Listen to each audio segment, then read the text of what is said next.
Do you then believe in a part of the book and disbelieve in the other? What then is the reward of such among you as do this but disgrace in the life of this world, and on the day of resurrection they shall be sent back to the most grievous chastisement? And Allah is not heedless of what you do. 86 These are they who buy the life of this world for the hereafter, so their chastisement shall not be lightened, nor shall they be helped.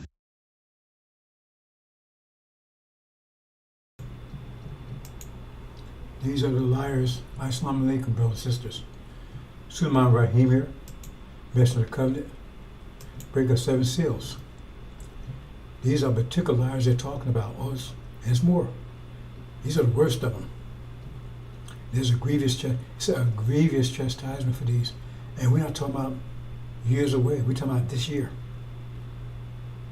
This year. Worst case, months. Maybe just weeks, maybe even days. So how many of them are agents? Which of them are demons?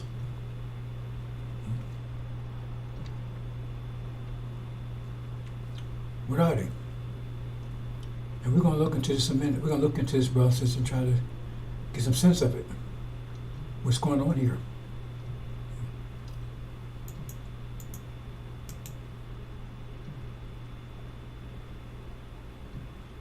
This is a follow-up from, like I said, from Wednesday, I believe it was.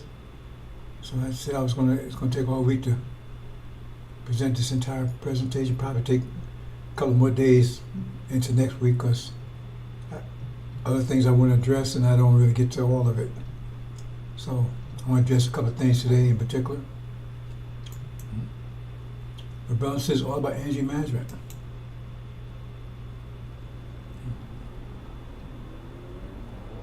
I want to talk about money for a minute, but that's a presentation all by itself. I'm going to get a brief, right? Let's talk about money right now. You need to know some mathematics, brother says. You need to know how the universe works. Like air, we all breathe air. They have foolish Wesley say, oh, we get energy from the sun. And because we over here was not too much sunlight, that's why that's our problem. He said a couple of years ago, right? And Nuri, he's just as dumb. He says the reason why giraffes have long necks. I mean, this is the kind of stuff you come from over there. Remember that Wesley said that our energy comes from we're from the sun, right? And that's why we're not getting enough sun. That's why we act like we're acting. That's what he said. And Nuri said, well, giraffes, right? So they got a long neck because a long time ago, maybe millions of years ago, there was a giraffe. They had a short neck. He looked up there and he saw some fruit that he wanted to top of a tree. And that desire was so great, they passed on to his child. After millions of years, the check got longer. Until and I'm laying there, I'm rolling. And I can't believe anybody would believe that nonsense. He put a desire that passed on to his child. So they must starve to death. It took many years to finally get their head up there. That's the kind of information you give them, And Ishmael talking about electricity and everything. No, electricity is not everything. Because see how electricity works. And I'm gonna deal with that in my science presentations. No, electricity is not in everything. Electricity is not in atoms. There's no electricity in atoms. Electricity is not in everything. See? So they say anything, because they don't know anything. And if you don't know anything, then they get away with it. Like if you blind, and someone come and tell you another blind person can see, well, they get away with that maybe. You might listen to them, and you still hear they're hitting the pavement with cane. Say, what you got a cane for? I hear that sound, but well, it ain't me, that's the guy next to me or whatever. So let's look at money for a minute. Now, let's think about Wesley, right? I said, well, if that's the case, then why don't we go back to Africa then? How come they have so much trouble? They get plenty of sun. See, it doesn't make no sense. It falls apart right away. If that's the case, how come we don't go back? Remember, their program, we're not going anywhere. So the solution to that problem is, if we're not getting enough sun, go to where there's more sun is. And then we'll be all right. See? That's how dumb they are. But they're dumb, or they know that people they're talking to is dumb, or whatever. Let's talk about money, for instance. Now, like I said, we all be. See, the thing is, the universe expands and contracts. And energy cannot be created nor destroyed. This is a fact, scientific fact. So in other words, for energy, the Quran says the earth and the heavens were one. It means all of it was one here. The devils calls it a so-called what's the name? Big Bang. They say the universe was the size of an atom eventually. So if you can believe it was the size of an atom, you sure shouldn't have no problem believing it was the size of the earth. If you can believe it was the size of an atom. See, that's their mistake, but the idea is basically the idea that it was everything was compressed into. That's what the Quran tells us. And so there was time, astronomical amounts of energy, because actually the Earth was a star. The whole universe was one star, and Earth was at the core of it. And you can prove it easily, because how do you make all these elements, uranium, gold, all this stuff are made of core stars. And our sun is a small star. It can only produce helium, which is the smallest of the atoms. But for atoms like uranium and stuff like that, you need superstars 10,000 times bigger than the sun, because it takes a lot of pressure to create those atoms. And so the Earth has every atom known to existence. That means Earth had to be the center of the universe, and the universe had to be a gigantic star in the beginning, and Earth had to be in the center to create that much pressure in order to have every element. Because if you go to Mars, you might have probably any uranium on Mars. See, because we made all these planets, right? But we made them from. Well, I'm not going to spill the beans on. We're not going on another track. We made all the planets. There's trillions of planets out there, and the further you get out, you know, they won't have minerals like iron and cobalt, because those are heavy atoms. But the Earth has all of them. And the way the scientists say, well, how the Earth came together is that all the stars start exploding, and then because that's how you get these elements. When the stars explode, and all that stuff comes out. That's why the Bible calls it God's storage, treasuries. That's what it's called, the stars in the Bible, because that's how we produce more gold and all that kind of things, right? That besides, because we have to do that for the other planets. When the star explodes, a supernova, then all those atoms are released. And what they say is that, oh well, the universe started exploding, all the stars started exploding, and then all the elements somehow, the Earth was able to capture all of them. And that became the Earth, which is, whew. Anyway, that's their idea. But if you look at it like the Quran says it's perfect. And so it's when Mitchell says heaven and earth, what they say about that is that the Earth, as it expanded, the energy went out in waves. See? And less energy here. Until it got to the point where we had an energy deficit. Because it takes energy to have a civilization. It takes energy to go to the bathroom. It takes energy to think. It takes energy for everything. You want to bat your eye. It takes energy for it. And we have less energy, then some of these things you can't do. So we got to the point we couldn't maintain civilization anymore. We got to the point where we couldn't even maintain family anymore. And it got to when it got really dramatic, we couldn't even control ourselves. We'd have no. So the devil was under control of the devils. Okay? They was created in haste, in that mode, you see, where, for instance, if it takes $1 million a day, take $1 million a year, or say $1,000 a month to maintain a Lamborghini, right? But it only take $100 a month to maintain a Volkswagen Beetle. And if you only make $1,000 a month, all your money, you ain't got money for anything else, because all your money going to maintain that Lamborghini. But if you gonna get down to a Volkswagen Beetle on 100, now you got $900 and you can do things with. And that's why we made the devil, because he didn't require as much energy. He could survive on pork and all that kind of stuff. You see. So therefore, that's how Adam would rule during the time of energy deprivation. He would rule because he had energy to rule, and we didn't. See, but now when the universe starts contracting, it comes back approximately every 50 years. That's why it says momentous in heaven and earth, but it comes all of a sudden. And anybody know anything about physics?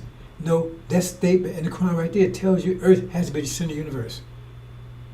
Because the only way it come back to us is sudden. Right? Otherwise, if we were just a planet, it would just pass us going towards the center. But it stops here. And Earth absorbs it and converts it in a form that we can use all of a sudden, we get the benefit of that energy. That's where we get energy from. We do get some energy from something, but that's where we get our primary energy from. Right? And so, and what happens is that if you understand we live in a pressure system, then that energy is, if it's like a million units of energy, and you got a million units of people, each person gets, if it's a million units a day, each person gets 1 unit a day, if it's a million people. If it's 2 million people, every get a half a unit a day. That's the math of it. That's the absolute math. That's not approximation. So the more people it is, the less it is for every individual. But everybody gets the same amount. If you understand that concept, because otherwise what I'm going to tell you won't make any sense if you don't understand that concept. So we get that energy, it's free, it comes in, everybody gets, right? Everybody, it's divided by how many people are on the planet.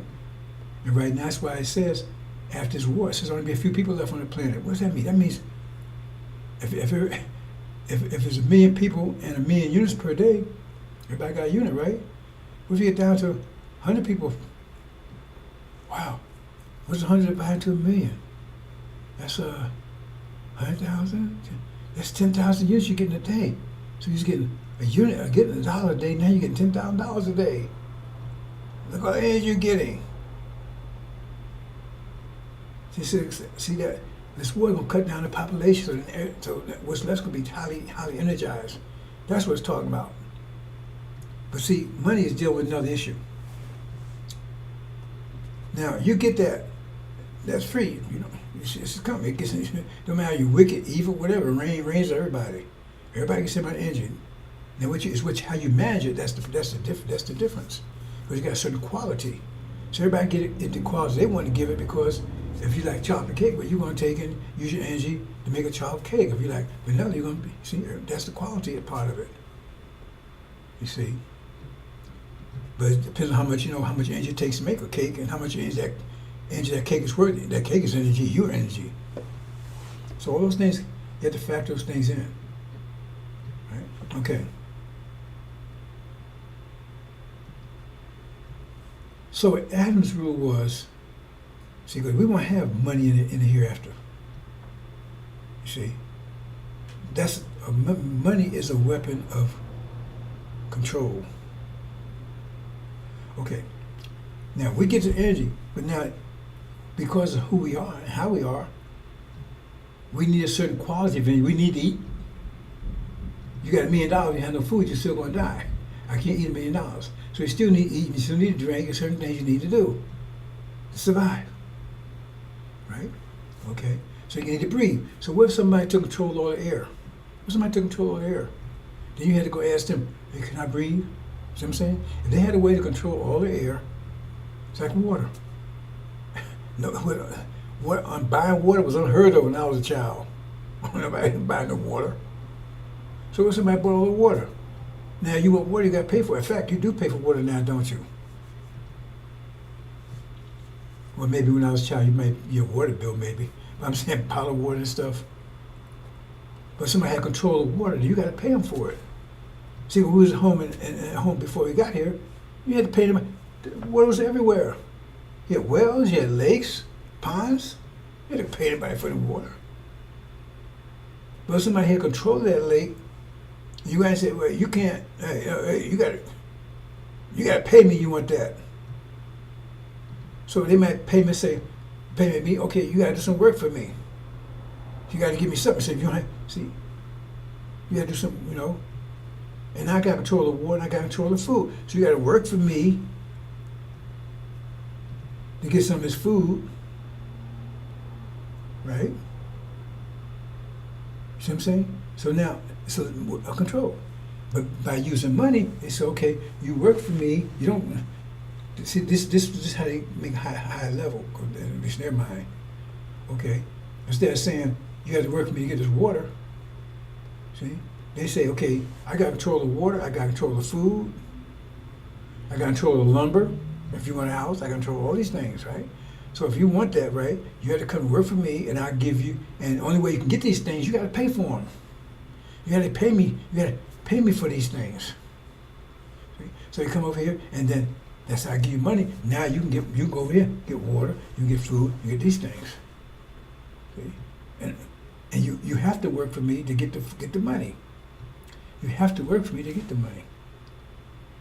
You see, it's a method of control. By them controlling something that they shouldn't be controlled to begin with. But see, that only works in a time of energy deprivation. Why? Because before energy deprivation, there wasn't any deserts. There was plenty of water. Arabia wasn't always a desert. How do you know that wasn't always a desert? See, you need to think these things through. Where does the oil come from? Where does oil come from? Oil is decayed matter from organic matter that died, and once it's in the ground, after a while, it decays into oil. Don't take my word for it, Google it. That's where it comes from. Oil comes from decayed organic matter. So when someone dies, instead of putting, like, that's why in the Middle East they don't put you in a casket, they put you back in the ground. Because that's part of recycling. See, that's the Christian, because they don't understand this fact. Nobody putting you in a casket and stuff like that. Right? You return you back to earth. See? So that's why I do it that way, and that's why we did it. From dust to dust, ash to ash. From where you came, where you right? But they put you in a casket because they got some idea about you're gonna be resurrected and all this crazy stuff, right? That's why I do that. You know, you don't do it fine. Now me, I don't do it. Maybe do it in Africa now. They didn't do it before. Just buried you, back in the ground. I had no graveyards and stuff like that. So what happens is that if you look over Arabia, all the oil come out of the ground. It takes millions of years for that oil, and they got all that oil. That means that place used to be a paradise with all kinds of gardens and life and plants, life and everything else. Had to be for that all that oil to come out of it, because all that stuff had to die. That tells you right there, it wasn't a desert. And for millions of years, it was a paradise. Same thing with Africa. You have Sahara Desert and everything else. So you don't know these things because you don't study. You got your head up in that NFL BS. You don't study, you understand these things, because then you would be locked out into darkness like you are. I'm not condemning you because you've been taught that way, but we're going to straighten it out in a minute. So this place was, and so when you have all that, nobody can, there's food everywhere, water everywhere. You don't need to work for anybody. We never worked for anybody before we came here. There was no such thing as employees and supervisors and 9 to 5. That's unheard of. What is that? I mean, you tell somebody that, what you talking about? Social Security and welfare and all,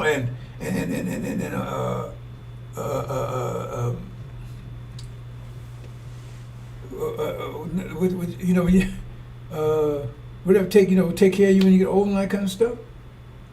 You didn't hear any of that stuff because we had a community. They say tribes. It wasn't just tribes. That was just, most black folks live in the cities. The ones they show you is the ones they show you to deceive you. Because just like if you go out and tell somebody, come here and tell them, okay, you want to see how America go up in the what was the Carolinas, Appalachia, so the rednecks up there, they go and tell everybody, hey man, that's America. You say, oh man, everybody in America rednecks? Because it's not true. That's what they did. So they showed the people that was living out in the suburbs, if you want to call it that. They showed the people that live out in the suburbs. Now people live in cities, Timbuktu, Egypt, all these great places they had there. In Sudan they got pyramids. Why they never show you about pyramids in Sudan? Why they don't show you that? Because they want you to think that Egypt was white folks, and Egypt wasn't even Africa. I remember when I was in the military. I remember one day this white girl come in there, Caucasian, right? And I'm in. We went. You know, when I was, we had called tab machines. I was learning working running tab machines. They predecessors of computers, right? And she come running in there, and she was hysterical. Is Egypt in Africa? Is Egypt in Africa? And I have to tell you the truth, I wasn't pretty much aware, because I never thought of it myself. Because remember they made those movies that Cleopatra and everything was Burton and what's her name, Elizabeth Taylor, all white folks. That's not true.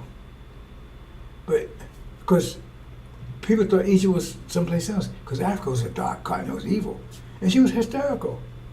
And the sergeant told her, said, you know, I guess he knew. Said, yeah, and she was about to pass out.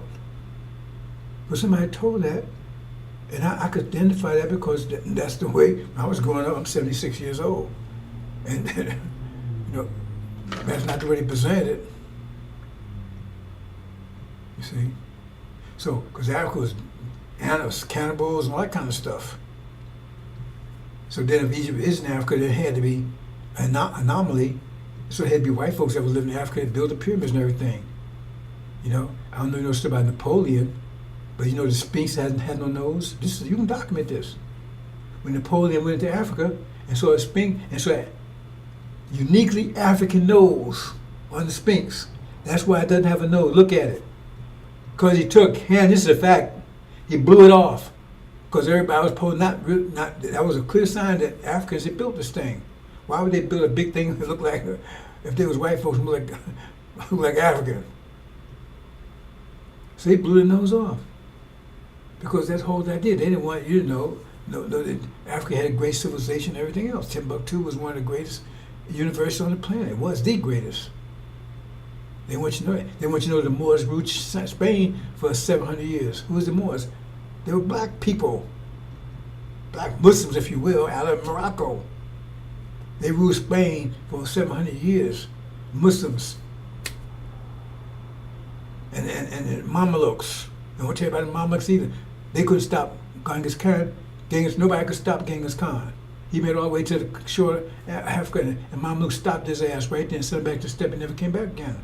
Those were African brothers, there was African slaves that the Arabs had raised, kidnapped them as children, and teach them how to be military, and they used them as they were slave military. If you ever watched that story, Game of Thrones, that was modeled after that. That was that black army. They were slaves. That's what they were. They tried to cover it. There was all blacks that they had kidnapped, raised them up as Muslim, and they was military. They was the best on the planet. And Genghis Khan went through Russia, went through Europe, even went to Arabia. Even the Arabian brothers couldn't stop him. Arabs couldn't stop him. Nobody could stop him. And then he ran up on those Mamelukes, right on the coast of Africa. I mean, what you call Africa now, Egypt, I guess, in that area. And they stopped his ass cold and sent him back to the steppe. He never came back again. They don't tell you about them. Because they don't want you to know what kind of history you had. You was tough, you got powerful. Because they want you to think you was running around with boys, eating each other and, and all this kind of stuff. They don't tell you about those things. Yeah. So you can check this stuff out for yourself. And incidentally, once the I will say this about the Arabs, once the Mamluks had served their term in the military, right, then they sent them back to Africa, they became part of the community. See, they became part of the community, and they was equal to everybody else. But remember, back during that time, the Arabs was black. They was dark skinned back then. But anyway, let's move on. So the thing is, Adam was given control because Adam had more disposable energy. Like I said, we was Lamborghinis, he was Volkswagen Beetle. So we need somebody to control, because otherwise, on energy, everybody been fighting for every resource and that kind of stuff, right? And usually chaos. So we need some method, some means of control, and that was given control because that's one of the reasons why America was kept hidden from them, and kept hidden from and kept pristine, because that's what Adam and Eve, the Garden of Eden is right here in America. And we the tree that was brought over here. They told me not to mess with. See, that's where this is it here. But anyway, because Adam would be given. See, Adam would remember for under energy deprivation. That you have a whole different reality. See, so therefore, someone would take control of all of the major resources. Because remember, it was getting worse for everybody. There's places that was lush was turned into deserts. With less food, remember, less energy, so Earth was producing less food, less clean water. It takes energy, right? Purified water. That's what water comes with. You go to the bathroom, you drinking water, some came out of somebody sometime in where you think it come from. See, that's animal life, so forth. In fact, back then, before energy deprivation, we didn't even eat meat. That's why the Hindus don't do it, because that's I tell you. A lot of stuff going on is because memories of how we used to do things. Because there's so much vegetables and everything, so much energy. But when under energy deprivation, less and less, so it wasn't enough vegetable stuff, so we started eating meat. We didn't eat meat before energy deprivation, and won't stop eating it again. But you need to eat something.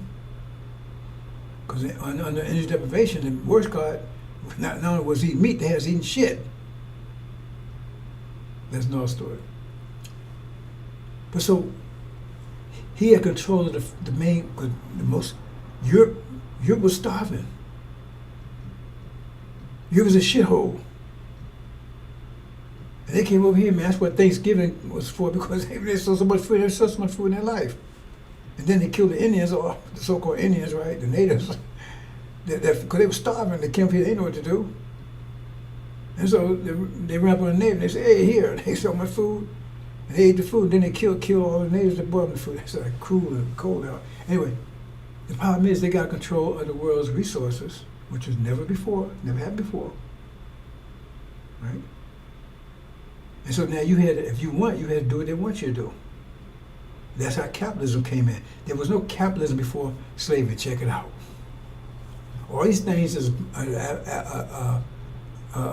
derivative, or all these things are aspect of energy deprivation. So now, if you want food, you want this, you gotta. And so they said, "We can't have money to keep this, to make it more efficient." So instead, because if you want some food, you can get some food. Okay, I just give you some money. But because I control the lumber, I control everything else, right?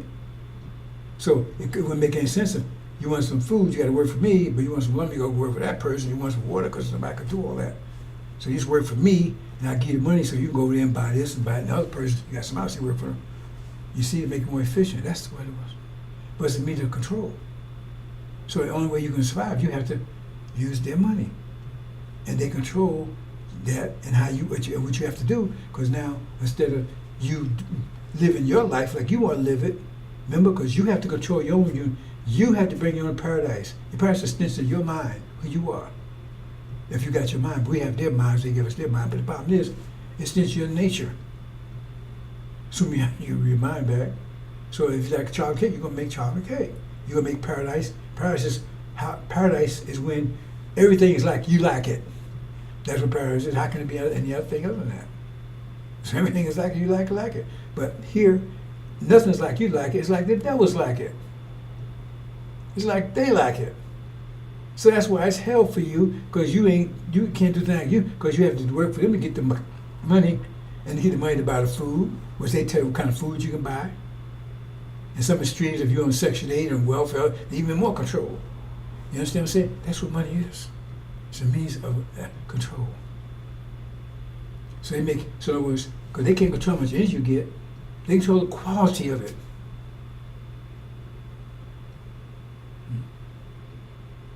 And that's about to be broken up in a minute, because when one heaven, when that breaks out, they're going to shut down this economy. They're going to shut down their control of the earth. make a new ruler in the earth. That means he will control the earth, all the aspects, all the environment, assets, and everything else. And so then you have to do what he wants you to do to get it. If you want to eat and everything else, that wasn't before that. Well, we had kings and everything else, but they didn't control the earth. They didn't control the resource like that. Well, they was guides, right? Because I get a prophet, he give you scripture, say, okay, this is what we need to do. This springtime. This is what we need to do to survive in spring. This is what we need to survive in summer. It's not in the winter. That kind of stuff. And they have somebody that would lead, so they give you an example of what it is that you need to do. So you have an idea of what it is. When somebody tell you, that's one thing. So that's what kings and everything led. It's like when they went to war. Before in modern days, so-called modern days, if you had to go to war, the king was the first one in the battle. He was in front of the battle. Right now, they in back seat, back on Pentagon somewhere, watching you on TV somewhere, because they would set the example. They didn't control you. They weren't dictators. That's the worst thing you be, a dictator, because you tell people. I mean, that's one fast way of destroying paradise. Dictatorship. What do I mean by that? Okay, say for instance, here you are, you're male, you got a wife, right? Now she's naturally constructed to do everything you need, make you happy and everything else. Now, her natural way, she's natural, right? Just natural, like birds, natural for them to fly. You have to teach birds to fly, you see, oh, that's beautiful.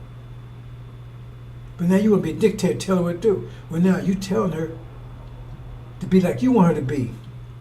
That means she can't be like she wants to be. So then you're unhappy because now she can't fulfill your needs because you're masturbating. That's what you're doing. Because you're telling her so she can't be, because she's perfect the way she is. Now you're telling her to be like you want her to be. I used to tell my sons when they was child, you know something? I said, when you go out here and deal with these sisters, they're not your homeboys. You can't talk like you talk to home. You want them to talk. Well, you go to your man then. Leave them alone, because they're going to be exactly what everything. Not nowadays, because the friction we have. But the point is, they come totally equipped. If you leave them alone, do everything that you need, make you as happy as possible. I mean, I was telling people about this lion. They had this video about this lion, this male lion. There's a whole bunch of female lions around him. Now, he kicked their butt if he wanted to, right? He landed on his back and they just biting him and everything. He was happy as hell. He landed, he ain't trying to get away, right? There's all of them, about 5 of them, female. It was funny, man. He just enjoyed it, right? They was biting him and everything else. He wasn't trying to get away. He was just laying there, rolling around. They were just, because they equipped. They're totally equipped to satisfy for all your needs. Like you equip yourself all your needs. But you want to be a dictator, and you, just like I tell you, when you understand your whole nature is your body, then you let your heart do what it's supposed to do. Let your lungs do what it's supposed to do. When you start a dictator, you need to act like your lungs, then you're gonna be dead. Because your heart cells are happy being heart cells. They totally happy being heart cells. And your lung cells totally happy. Because you got people that love to farm. Not that we will need to. You have people that love to do this, love to do that. They're going to love to do those things. So it's not work to them. They love doing it. They love to sing. It's not work to them. That's just what they like. Like birds, it's not work to them flying. You see a bird come and say, man, I'm tired of flying, man. I need Social Security or something. I'm tired of flying. It's like, so you let them do that, and everything comes together. That's why I'd be dumb as hell to be a goddamn dictator. Even though this Christianity, that Jesus that they tell us that we should serve is a dictator. You tell me he's not a dictator. You do what he tells you to do, and he'll put your ass in hell forever and ever. You ain't gonna vote for him. He's your God forever. And you better say a goddamn thing about it, or he has to be burned up forever and ever and ever. You better do everything he said without question. They don't tell you that, oh, he loves, no, he's a dictator. See, that's the way he presented the sealed Bible, because the sealed Bible is the wisdom they needed to deal with this civilization for 6,000 years. Understand, brothers and sisters? That's what money is. It means of control. See? That's what it is. We didn't have money before that. Don't need it. We need money for it. If you're on an island, there's plenty of food. Well, you don't need to work for anybody. There's food everywhere. Why you need to go work somewhere? Unless they tell you can got a police force to watch you. You can't touch this food unless they. You see what I'm saying? How much what it takes to do that? But you never saw it that way.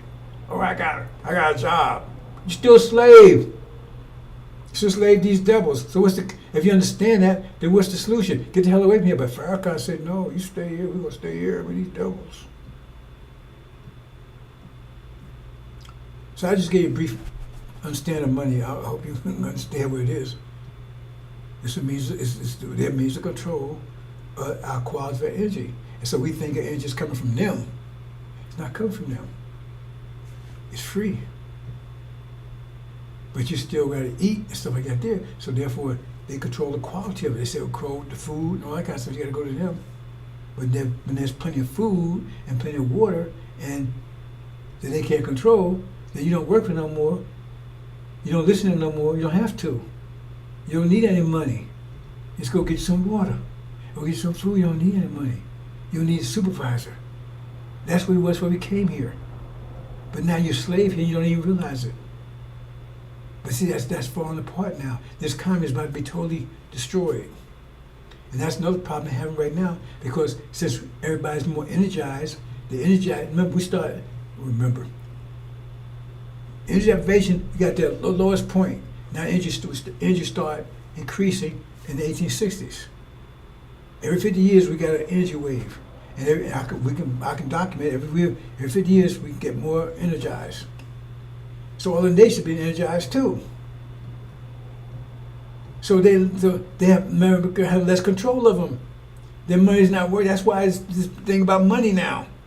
They don't need America's money. See, if they're the only way, like, okay, he's got control of the foods. You got all of a sudden food going everywhere. Well, you don't need his money anymore. You just go get it. See, you got this bunch of islands. And food's only place, all other islands are desert.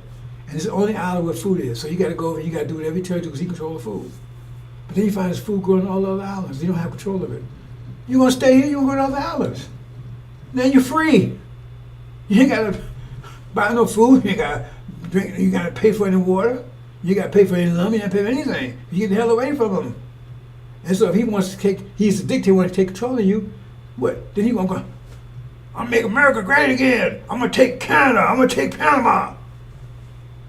You see? You see? He's going to try to go to the island, take control of the food there and everything. But now you got stress hard to do that now. Right?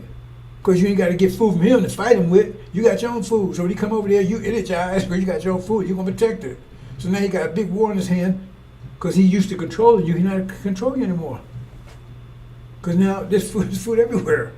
So his whole capitalism fails. His whole system fails. Democracy fails. Capitalism fails. Christianity fails. The whole bullshit fails once that happens. Once there's food and stuff everywhere. It just fails. Because that's what the system's all about. You understand, brothers and sisters? I'll talk about it more another time.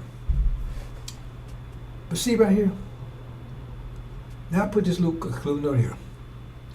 Now see, this is Elijah Muhammad, he came and started, because now it's time. See, now it's time we're rising.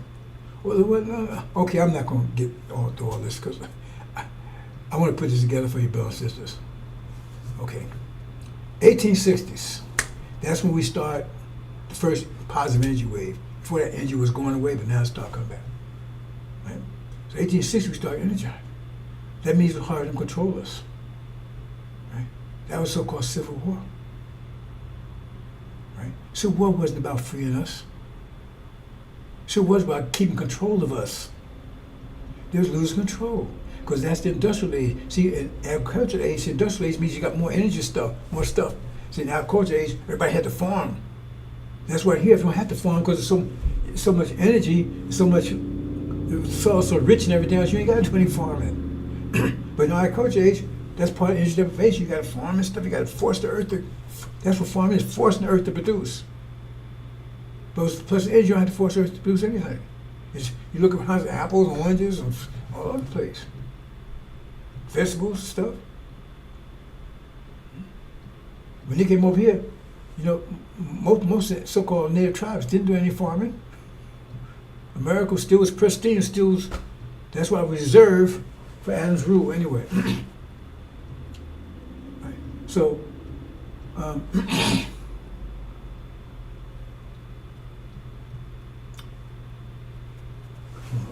my voice losses.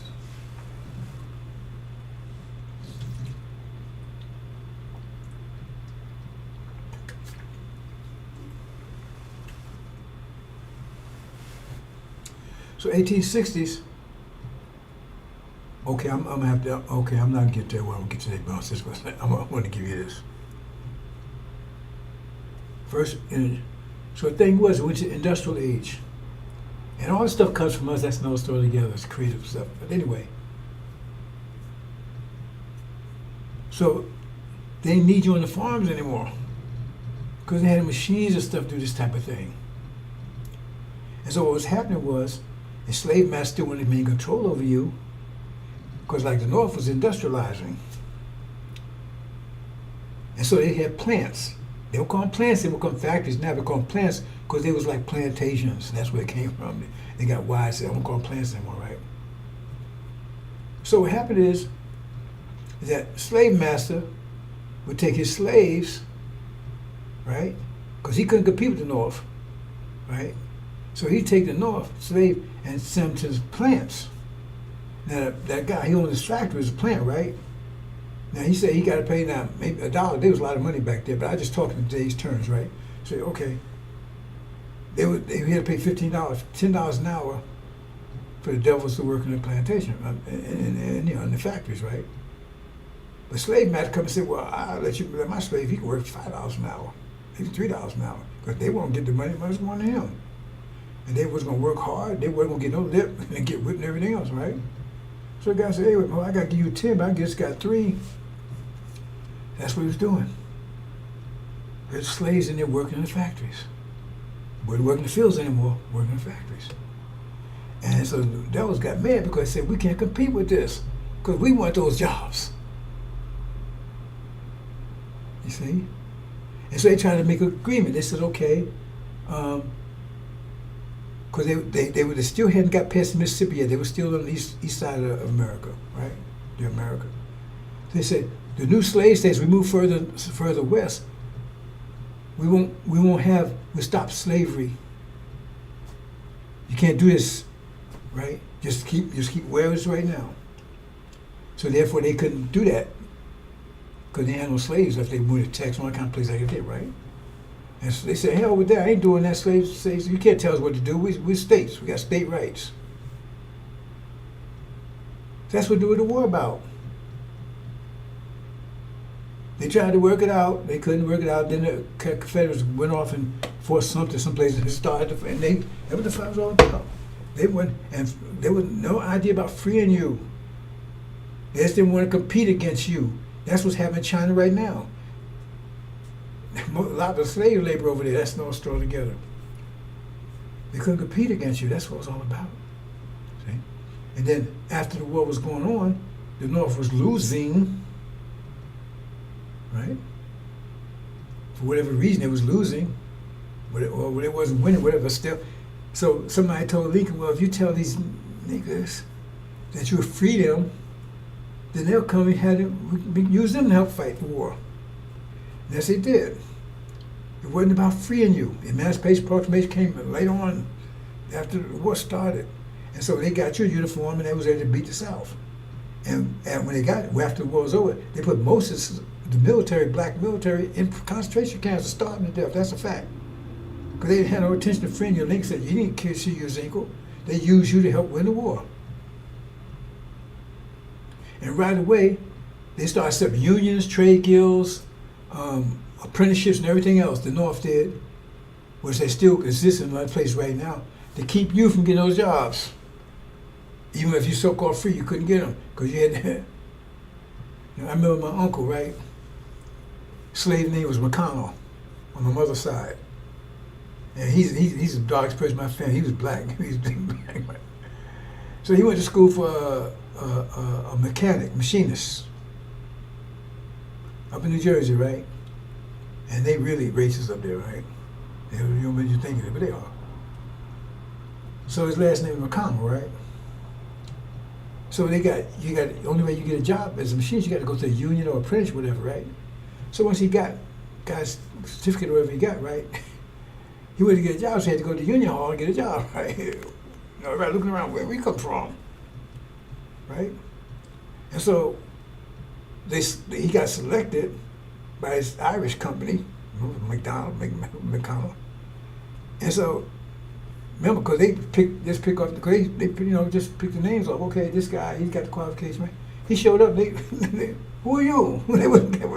He told me, he said, man, they were surprised because they thought he was going to be an Irish guy because his last name was McConnell.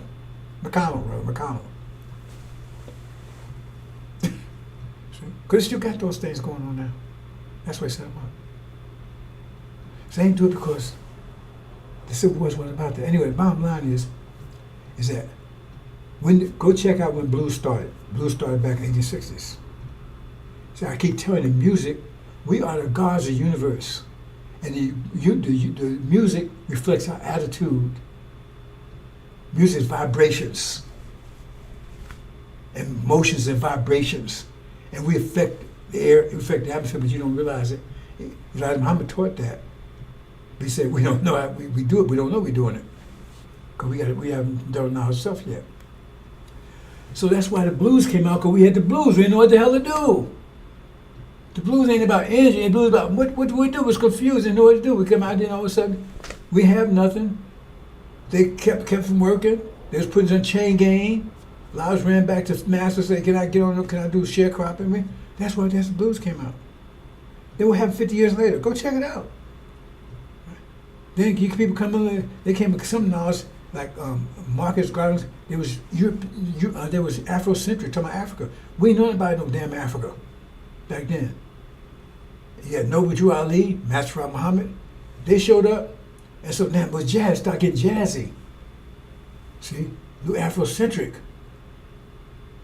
Check it out. 50 years later. So you got a little more energized.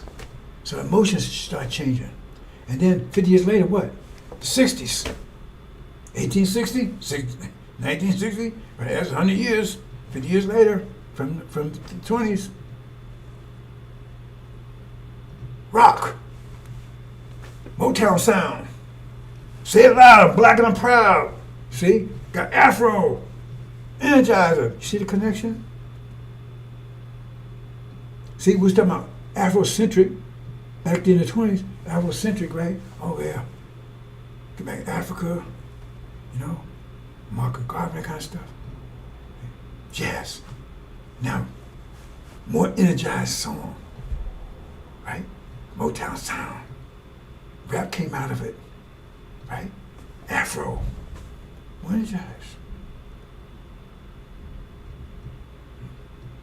And now what's about to happen now? Now we're another 50 years. Because remember, we changed our ideas, because back in the 50s, 60s, now we broke our chains in the 60s, started bringing our 1860s, started bringing our mental chains, started thinking about Africa, some knowledge of ourselves back in the early part of the 1820s, in that area, right? And then now we want equal rights. You see, equal rights. But we got two divisions there. We had the same thing back in each case. Well, I need to say this too, so I'm definitely on another track here, brothers and sisters. One thing that happened to us while we was doing that 40-year period is that our women was raped mercilessly. So therefore, we had two groups of people. We had the original people, and we had the white, black Caucasians, because you are what your father is. So we had that divide back in, because that's what you saw in Django, right? Because Kevin, what his name was, he was a white man, black skin. He act like, talk white, and black. The reason he said drink with the other guy, because that was probably his brother, his half brother. They probably had the same father. He hated black people. See? That's a good representation. See? So the thing is that you had that divide because once the so-called Civil War, you had those blacks that wanted to get away from these, and they ran north and they're in place, Canada, in place, they wanted to get away from these devils. And then the other ones, right, they want to stay with them. Sharecropping, went right back to her. Hey, man, can I be share? Right back on. Why would you want to go back there? Because they really devils. And they identify with that. The house Negroes. They're more comfortable with them. They're upset because they're not accepted, because they think just like the devils think, but they mad because they can't accept it because they have black skin. And every chance they get, they want to marry white and everything else. So the children be cursed with that black skin. That's what's going on with that. That's why they seek out another devil, because they don't want their children to be cursed with that black skin. That's why the Bible calls them demons. Half devil, half man. Okay, the next step. So then, in the 20s, right, Afrocentric, yeah, you had Du Bois, and what was the other guy's name? Frederick Douglass. I think one was one way and one was the other way. One was saying you be more like white people. I think it was Frederick Douglass or Du Bois, one of them. You need to be more like white people, so act like them. They had a brown bag test and all this kind of stuff. The other one said, no, man, we need to start thinking like Africans. Some wanted to go back to African stuff. You had two divides, the mental divide. And then the 60s, you had the same thing, right? You had separate, Elijah Muhammad and Martin Luther King, stay here, integrate. Two divide, because one of them is devils and one of them original. They're going to gravitate towards who they really are. They want to get closer to the master. Integrate. We want to integrate. And others say, we want to get separated, we want to get the hell away from here. See? And, say I'm loud, I'm black and I'm proud. You see what I'm saying? Then you got Marvin Gaye. Love, we got to love everybody. Love don't conquer hate like goddamn bullshit it don't. Love don't conquer hate. Wait a minute, how he said? No, he said, wait, how he know? He said, love conquers hate. And that's what he says the other way around. See? That stupid ass song. His Jesus he talk about. He come back with love. No, he come back to kill everybody. Right? He come back with no love. Love don't conquer. I said, I'm saying it wrong. I forget it, but you know the song. So now, we're at the 50-year mark again. I've been telling about for years, says a new music gonna come out. It's a music of victory, because now it's our time. That's what I said, hold up your head, because now is your time of redemption. And so the music comes from us. Who they rocking? Who they rocking to Beethoven? To Bach? Are they rocking to our music? The demons sing some of our music too. They got some of us in them. They still want to be close to them. Like Michael Jackson, he's a prophet. He couldn't help. As soon as he got some money, he tried to turn as white as he could be. And left his money to some adopted white children. It wasn't even his. You see? Because that's the plot we have. And that's going to be separated in a minute. So now we're at this point in time, right? Where we got those that want to leave here and want to stay here. See, then you want to integrate and separate from the devils. Now you want to actually leave here. Leave the country, get away from these people altogether. One wants to stay here. See, and new music will come on the horizon very soon. And in fact, I think it's going to be this year. Because some dramatic things will happen. Because it reflects our emotions. Because we're going to start, once this war's going on now, the apocalypse, and once it start moving in a part where you start seeing in your direction, because it's all about you. It's time for you to hold your head, because this war is all about you. You at war don't know it. And once you start feeling it, then the emotion is going to be more emotional. Victory! Finally! After all 6,000 years, man, now we finally come out of this. Now it's time to take the planet back, take back everything it took from us. And we're thinking music is going to be like music of victory. Whole different, more powerful than Motown and rap. It's going to be more powerful than that. See? And you're going to have those say, man, we want to stay here. That's Farrakhan's people. We ain't going nowhere. We're going to take America. All that stuff. You see what I'm saying? So I thought I had to speak to that. Because you just take, whatever I said, just check it. Every 50 years, is that a coincidence? And now we're at the 50-year mark again. So let's take this again, right? So these are some of the main principles of Elijah on the left-hand side. God's a man. Caucasians are devils. Do for self. He went to prison because he told people don't fight for this country. And the FBI told him all he had to do was stop saying that. Said we need to help us fight. They told him he didn't have to go. They said if you just stop doing that, you don't have to go to prison. No, he went to prison anyway because he said, no, I'm not going to stop doing it. No, all he had to do was say stop. Stop doing it. Stop telling black folks not to go. Right? And the problem that we're going to leave here, go home. Those are four. That's five of the foundations of what Elijah Muhammad taught. Let's look what Farrakhan's teaching. We say you can't worship God because he's not, because God is not flesh. We got more tapes saying it. Say you can't worship God because he's flesh. You got to remember, you got to worship somebody that don't even exist and remember of them. Anyway, that's what he said. Want me to play it? I'll play it. Okay, that's the primary thing. Like I said, if you make God anything other than man, you make him less. Oh, I forget exactly how he said it, but he said he can't be anything other than a man. He's a man. Farrakhan said, nope. He said, Master, I'm the God, but you can't worship him because he prays. Well, he prays that. What kind of God is he to praise? Who's he praying to? Why are we messing around with the middleman? He don't tell you who Master I'm praying to. So we should be praying to him too.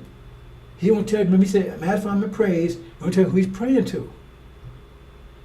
So that means we don't know who God is then, because if he's praying to something, that means that he's praying to the ultimate God. So we don't know who that is. He said, well, it's Allah, but he said, he's the originator. But he said, we're not even, he's 72 trillion years dead, but we can't even, we're not even worshiping him. I mean, even Christians, they worship a dead body, but they said the bodies come back to life. But this is a whole different issue. He said, you got to remember, worship his memory. Okay, let me move on. Caucasians, not devils. Remember this is. America is ours. In other words, do for self. Why would he do that? That's the first thing Wallace said. We don't need those business and all that kind of stuff. It's all here already. They said, if America gets a war, we're going to defend America because America's ours. We're going to defend it. We'll fight for America. And he went a lot of money. He went to prison. Remember, Ali, same thing. Ali refused to go fight and he lost his life and everything else. But Farrakhan said, no, we should be doing that. So how is he? I would give me throw the F word out there. I'm trying, somebody told me I need to curb it, so maybe not. Because it's appropriate for now, right? I tell you, it's appropriate, right? Okay. But I think they were trying to see if I was out of control. I was just foul mouth or I was just talking, right? Whatever. So I'm gonna restrain for a couple of presentations. Sure, I'm not hooked. I'm not addicted to saying the F word. And the promised land, no promised land. We stand here. But those are five. That's where Elijah Muhammad's whole message stood on. Farrakhan saying that's the opposite. And how the hell you tell me he represents? See, I'm going to use the F word right there, boy. Ooh, I want to use it. I got to tie myself down, boy, because that's appropriate for this.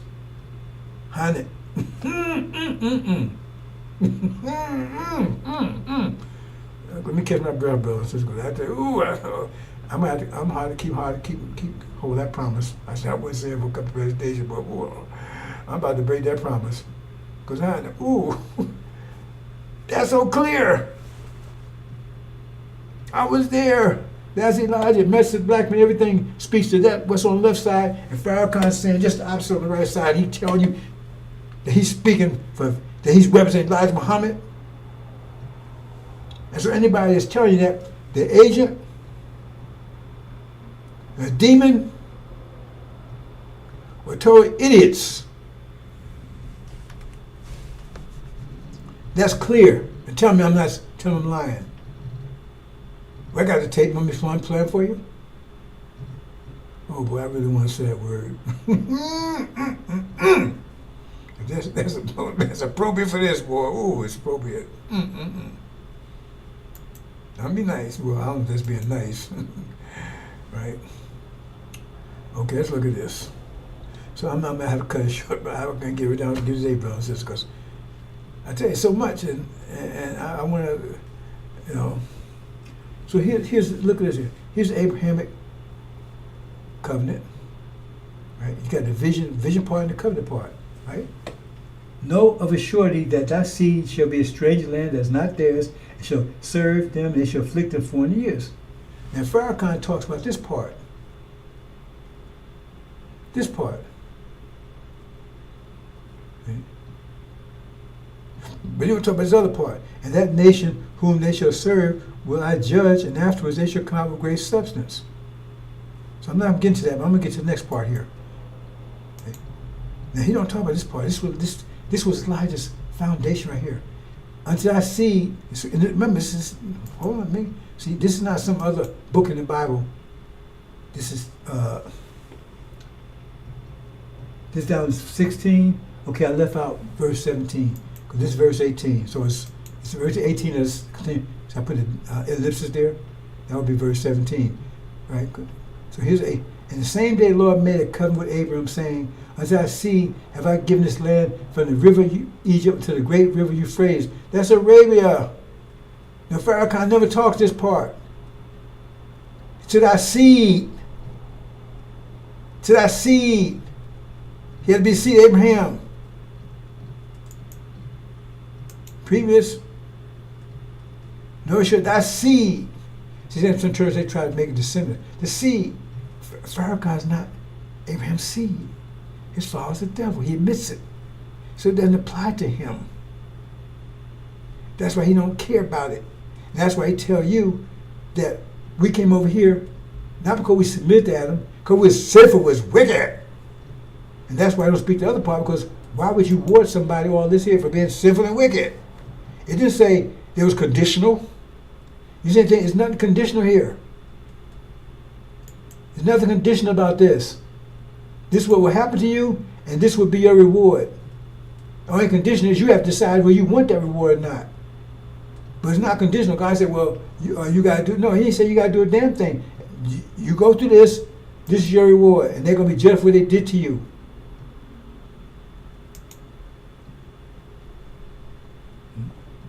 So why he don't speak to this part?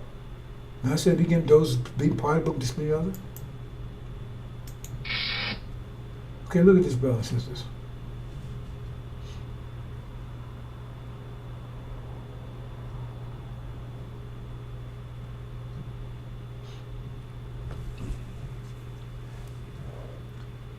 See, that's what you've been looking at originally. This is what you've been looking at originally. The sign in heaven. So they put a sign in heaven. Heaven is the Middle East. They set up a sign in heaven in 1948.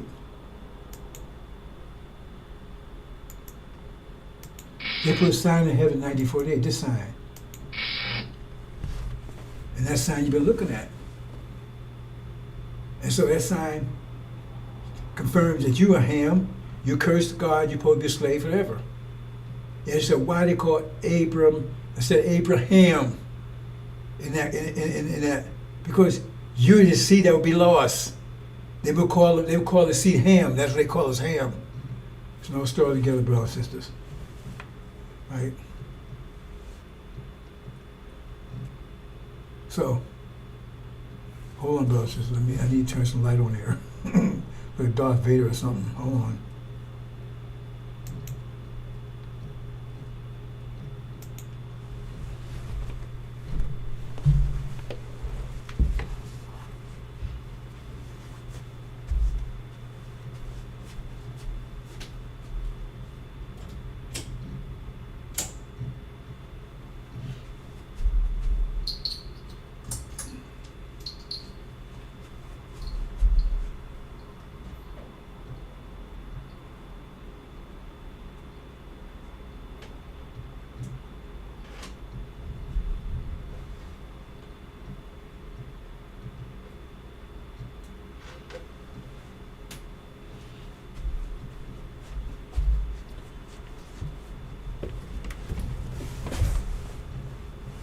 think that's a little better.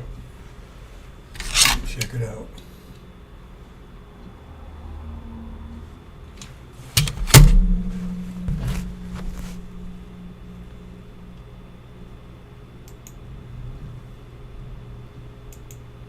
Okay, I think it looks a little better. Anyway, see, the sign of heaven, they put a false sign there because they saying that false Israel is us, because they don't want us to inherit that covenant they were promised to us. They said, that's not you, they're not supposed to get, even aside from the fact that that part about the tribulation of 400 years never happened to anybody else but us. If you read the scripture, it says we'll be carried into captivity in ships. And false Israel already told Jesus that wasn't him anyway. But that false sign put there, and that false sign keeps you from, they put 1948 to neutralize Elijah Muhammad's statement with the facts that we was true to Abraham. That's what he did, to blunt that. And all the preachers are on board to do that. And there's one preacher that went and talked to Elijah Muhammad, and Elijah Muhammad turned around and convinced him that, no, that did apply to us. Who was that? That was MLK. He gave a promised land speech, and the next day was dead, wasn't he? Blew his brains out. Don't be teaching that. So watch this.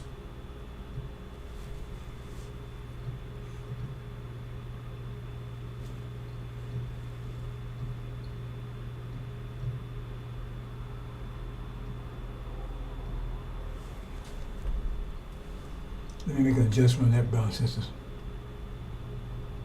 I don't think you saw it exactly like I wanted to see. Let me make a quick adjustment on this.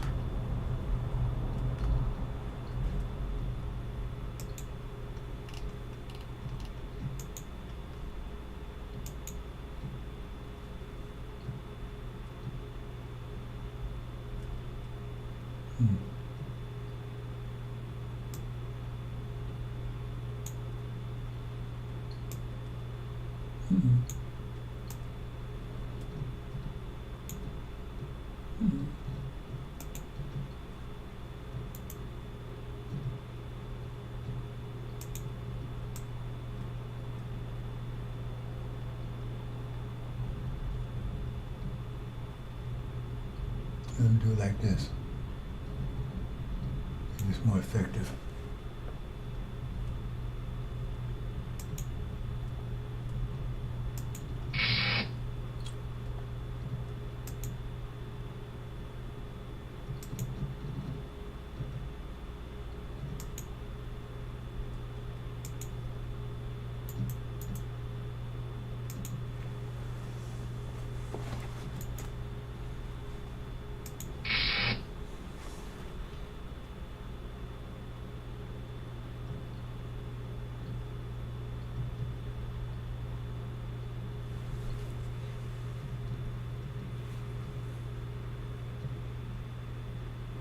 That's happening for your very eyes, brothers and sisters. For your very eyes. Make one more small adjustment here. One more small adjustment.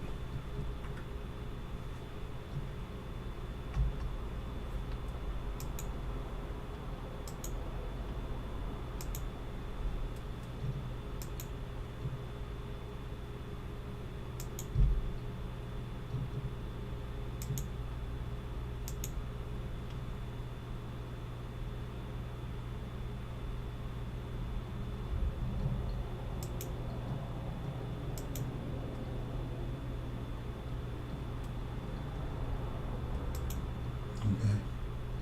Think that'll work.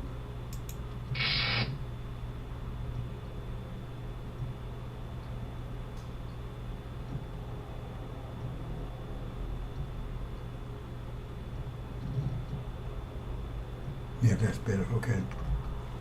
That's better.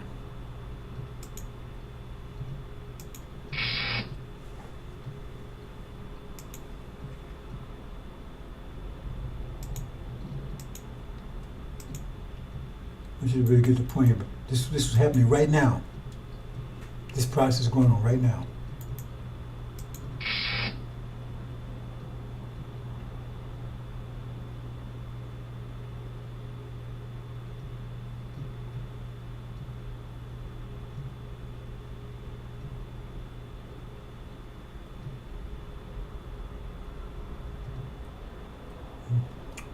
That's what they're trying to stop, Lord says. I told you it's all about you.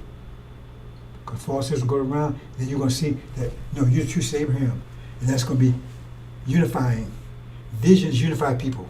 Because you get them on the same, they start thinking on the same wavelength. That's why I say people without vision fail.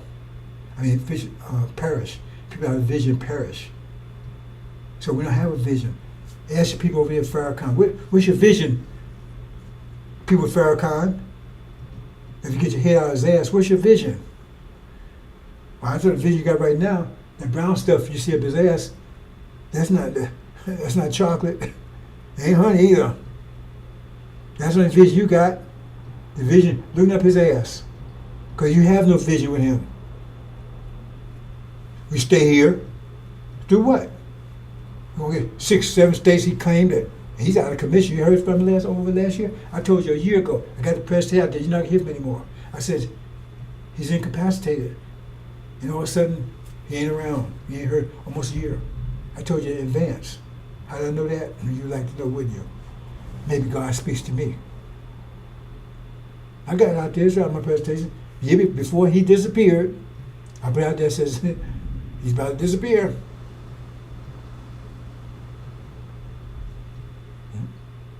I explained it. Right there. That's what's happening. And once that happens, that's what it says our people come together as a exceedingly great army. Why you need an army? Because you're going to get ready to go to war. They don't want you to see that. That's why I put false sisters up there. And you was in darkness.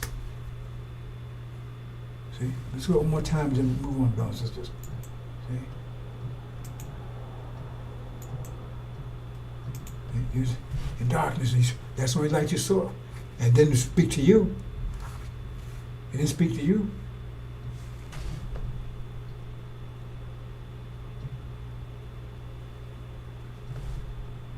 Okay. So yeah, but well, you get it didn't speak to you. It's just confirmation that you ain't nobody. You's Ham. That's why it called Abram instead of Abraham. Because remember, they tell us we Ham, we do be slaves forever. Because the people they call Ham would be his seed. See? That's why I don't say Abe. That's a big sign right there. They would be his real seed. Not as far as Israel. Because they were lost from him. Now they'll return. It'll be Abraham again.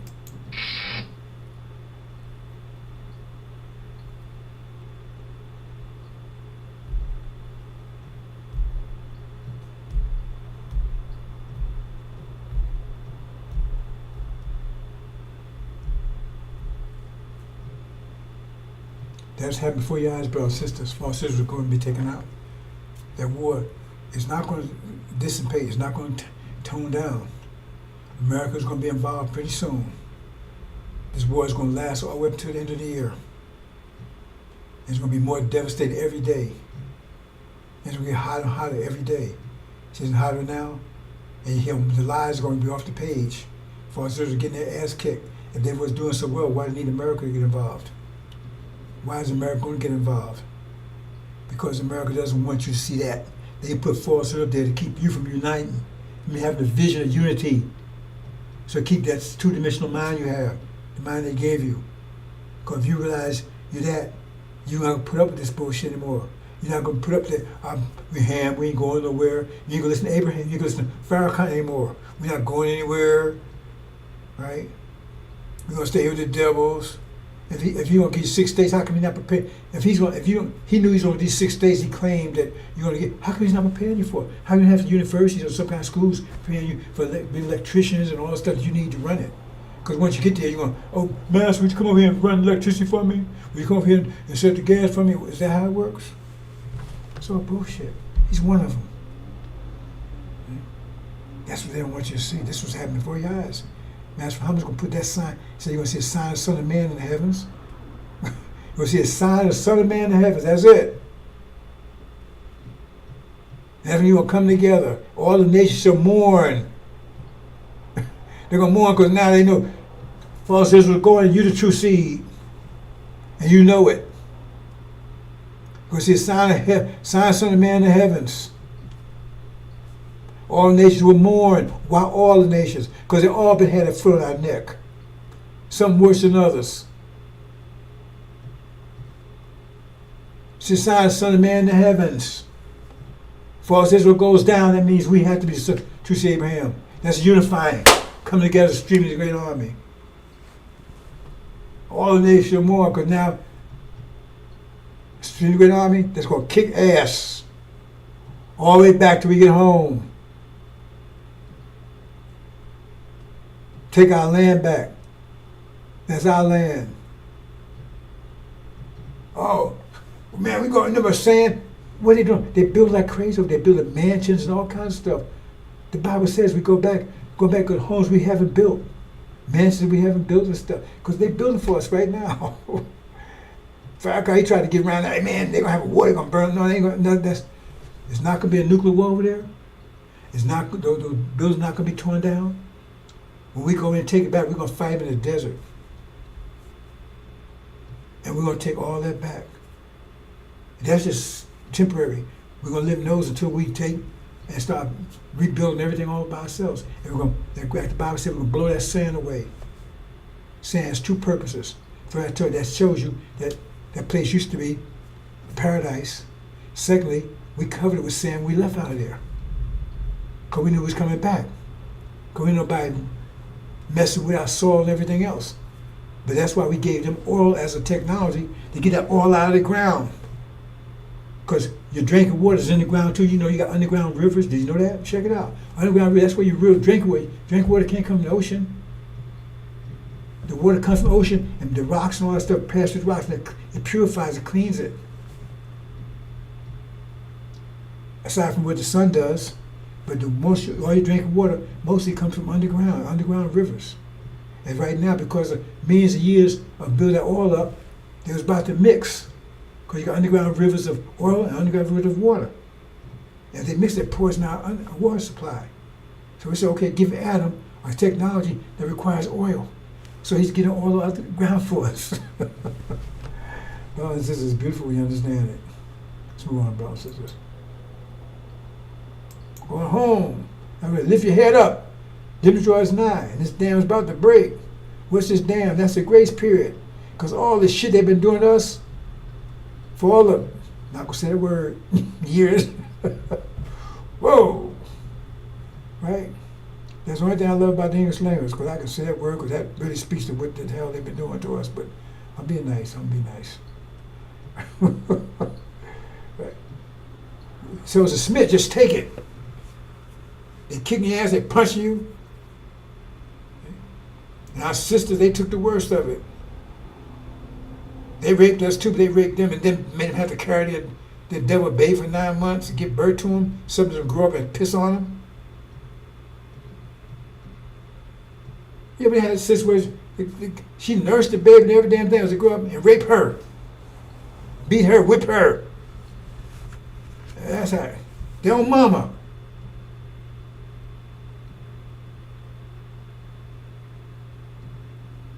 I'm talking about the devils and the demons. Because they take care of their children. Well, the demons, their children too. They get the worst of it. And so they're going to get the best of it. We get home. God said we get home, and once we take our land back, personally, sisters, you go ahead and pick whatever mess you want. It's yours. And after you get in, you can bring your man along and he can enjoy it with you, but that's yours. Because actually, in the house, we're equal. Man and female, make a man that likes our image, male and female. Equality, not this shit that you're getting over here in Adam land. Well, they're inferior, they gotta help me. No. Right? And so when we get home, right, that house belongs to the female. House belongs to her. You know what your job is? Make sure food and stuff in the house, supply it. The house is hers. She the one got to carry your ass for 9 months, not you. And you can enjoy putting it in there. She got to pay to carry it for 9 months.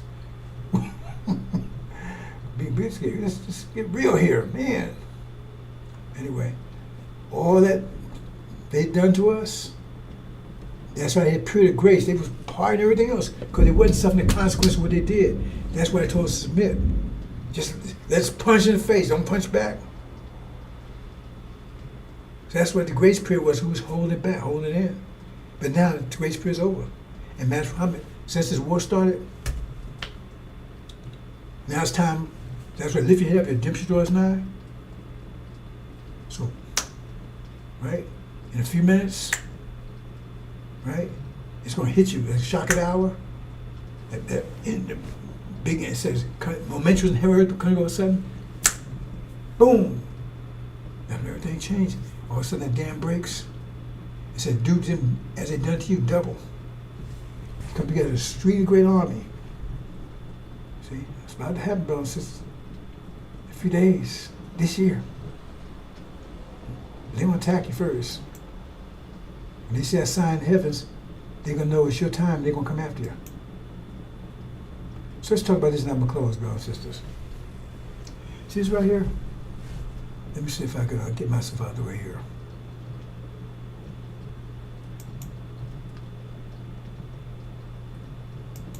This may be really going to use the F word, right? Okay, I'm going to give you a little graph here, see? And third came Master Muhammad, the God. Now, you see, that's what I'm saying. See, and you look in the Bible, that's in the beginning, I said those guys, says they misquoted and everything else. The Bible is very clear. So if you're going, they tell you, oh, you Exodus and Farrakhan's Aaron. Well, okay, we'll go with that. So read the whole thing. What does Aaron do? They get that part, they don't want to talk that part. It's like in Malachi. Or Elijah the messenger, yeah, man, yeah. But what about the messenger of the covenant? It tells you, oh, they don't want to talk about that part. They'll say, those who believe in part of the book, disbelieve in the other. You got to believe the whole thing, or leave it all alone. You're better off just leaving some, believing none of it.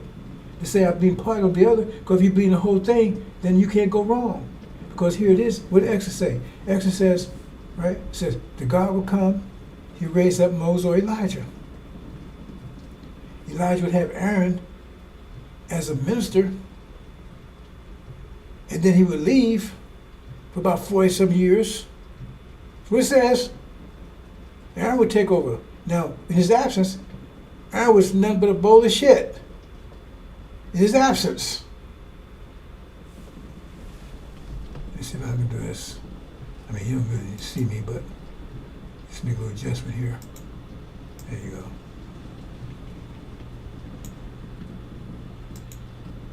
In his absence. He turned the people to golden calf. Right? God sent Moses back, said, he's turned away from your teachings. Now he's claiming to be teaching Elijah Muhammad's teachings. He got people going, golden calf. Right? He don't have belief in the God that Moses taught him about. We got him on record saying this stuff. He don't believe in Master Muhammad. He's talking about for years, originator. And now he says, Master Muhammad, you can't work because he's flesh and he prays. So this is Aaron, we're doing. That's exactly what Farrakhan is doing. And what happened? The guy himself, all his followers killed along himself too.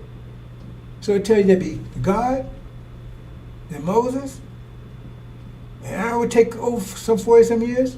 And then you had Joshua. Joshua knew Elijah. He was with Elijah, but he stood aside while Aaron was running things. And then after Aaron, then he took charge, and the God says, anointed him, said, okay, you got it.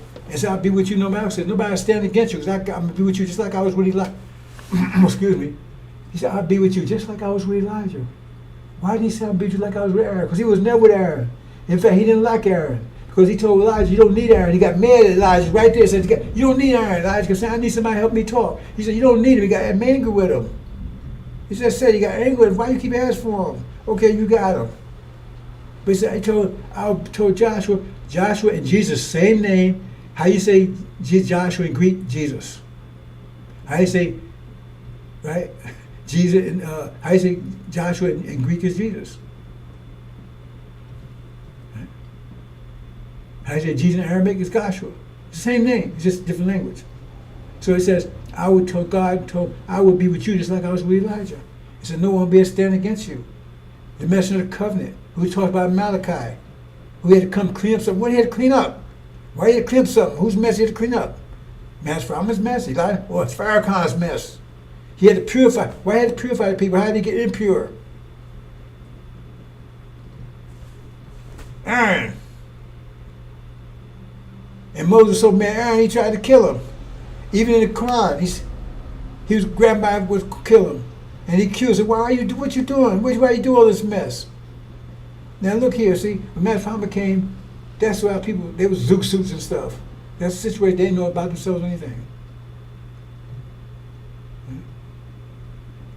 And then when Elijah came, right, they started wearing froze and everything, you know, hip hop, rock, Motown sound, right? And she's changing, right? But look what Farrakhan did.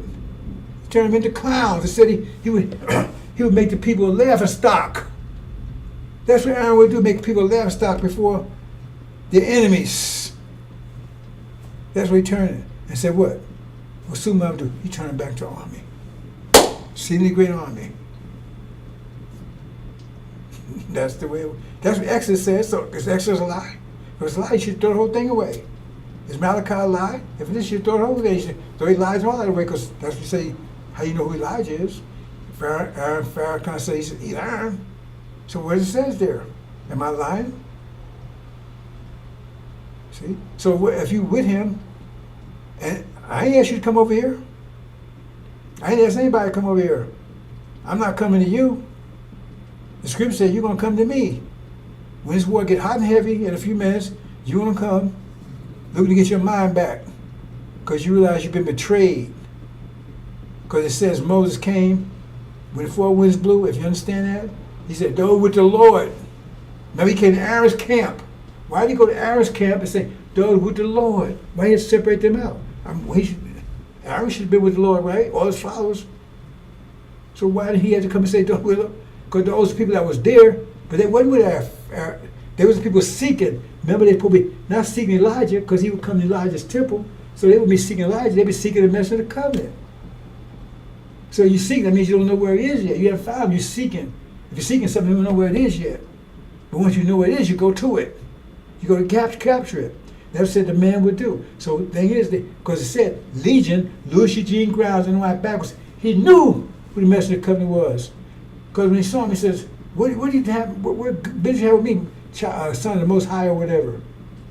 He knew, but he didn't want them to know. So he kept it from them and kept telling them all this bullshit. And most of those people over there anyway, they're not even Muslim. I told you the government's, maybe I don't think I'm going to play that again today. I think I'm going to close after this. But it's a regime change. They said they had to find somebody that would stop Elijah Muhammad's teaching, stop us seeing a vision. And that's Farrakhan, because he follows the devil. How you going to get around that?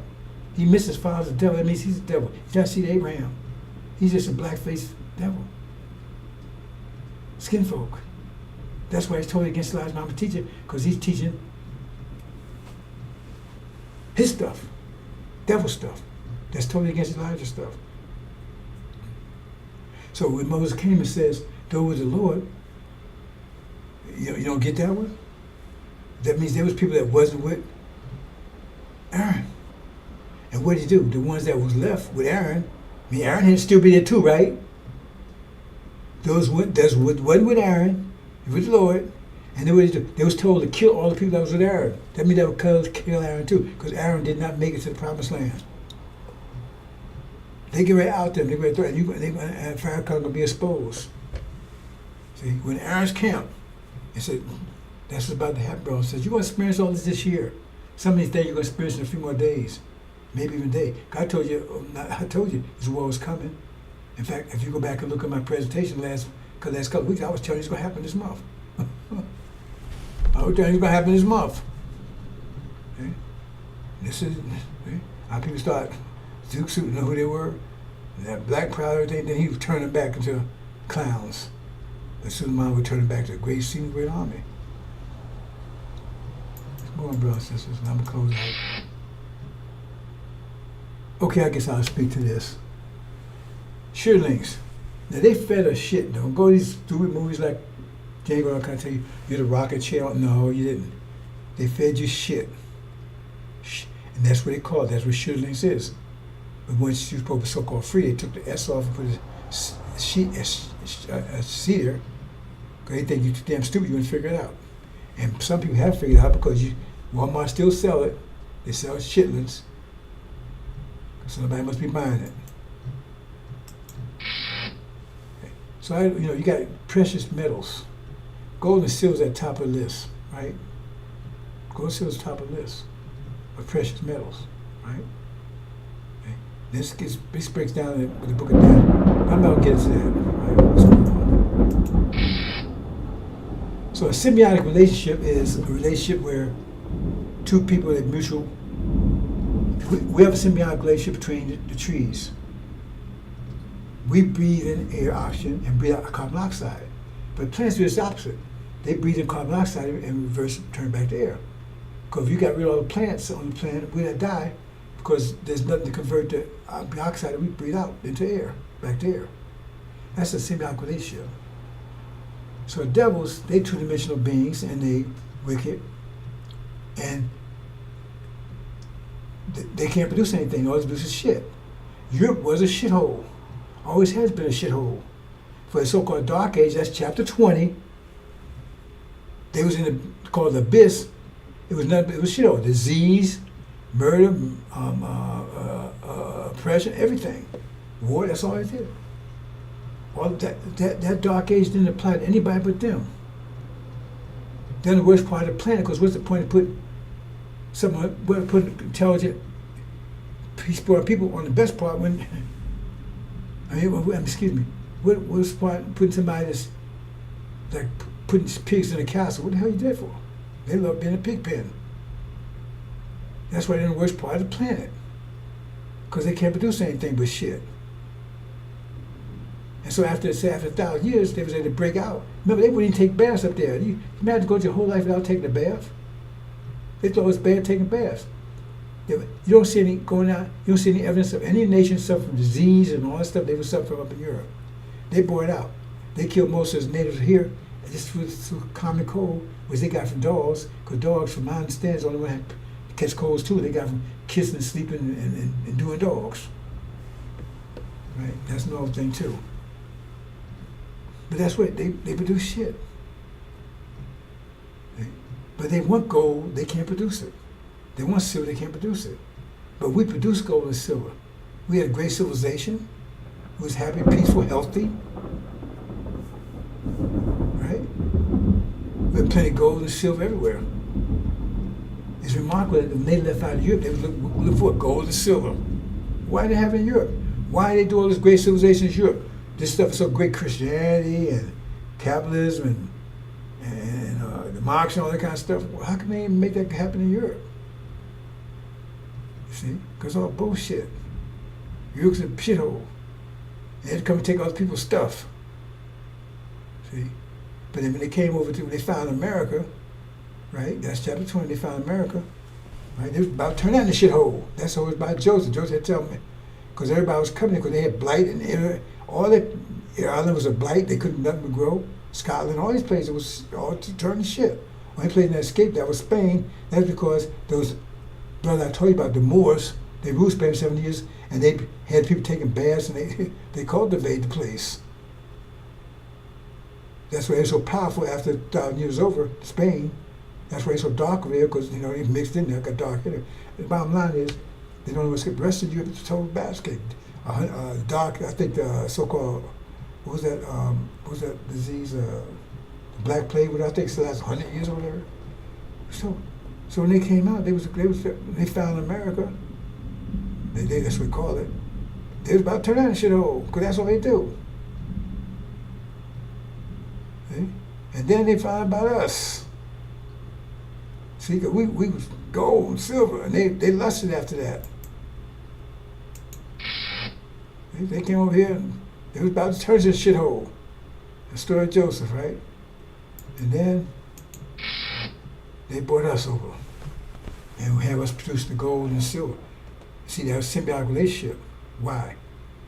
Because they was giving us their shit, heads in the field, beating us, raping us, feeding us shitlings,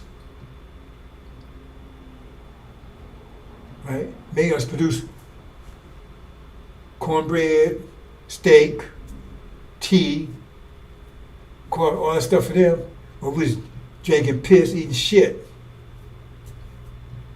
Symbiotic relationship. And they want to keep that going. Because they was giving us shit and we was producing gold for them. And that was a great relationship. Wasn't great for us. For all the years that went on, still going on now. That's why Pharaoh didn't want to let us go. Because if we let us go, we take the gold and then they turn back to shit again. Because they can't produce anything. They tell you, oh, we know, we're so wise, but that's bullshit. They get it from us. Because if that's the case, then how come you didn't find all this innovation, everything blow up, grow up in Germany, France, Russia? Or how come all the innovation they come there? All the devils there. So how come they ain't do it there? Because they got it from us. They export it there. And all these other countries just copy what they get from here. And the reason why they getting it from us, that's why I tell you that story about Pharaoh said, well, you got to make bricks. But you require straw to make bricks. We said, well, you can't use straw anymore. How are you going to make bricks without straw? You got to be creative. That's what I'm trying to tell you. We're the creative force here. But they don't want you to know that. I'm going on, I can give you lots of proof, but I'm not going to do it because that's no sidetrack. That's what happened. That's why they want you to let you go. Because he said when we leave here, he said we take the gold and silver with us. And that was why I say that. Because we're the gold and silver. And said by doing that, we plunder Egypt. That means you break them economically. Because they'll be back to producing shit again. Because they can't produce gold and silver. They'll be back to producing shit again. That's why Farrakhan wants you to stay here. Because he produced nothing shit. What did he produce it for? He produced shit. He produced a goddamn thing in 40-some years. Not a goddamn thing. But you've been producing for him.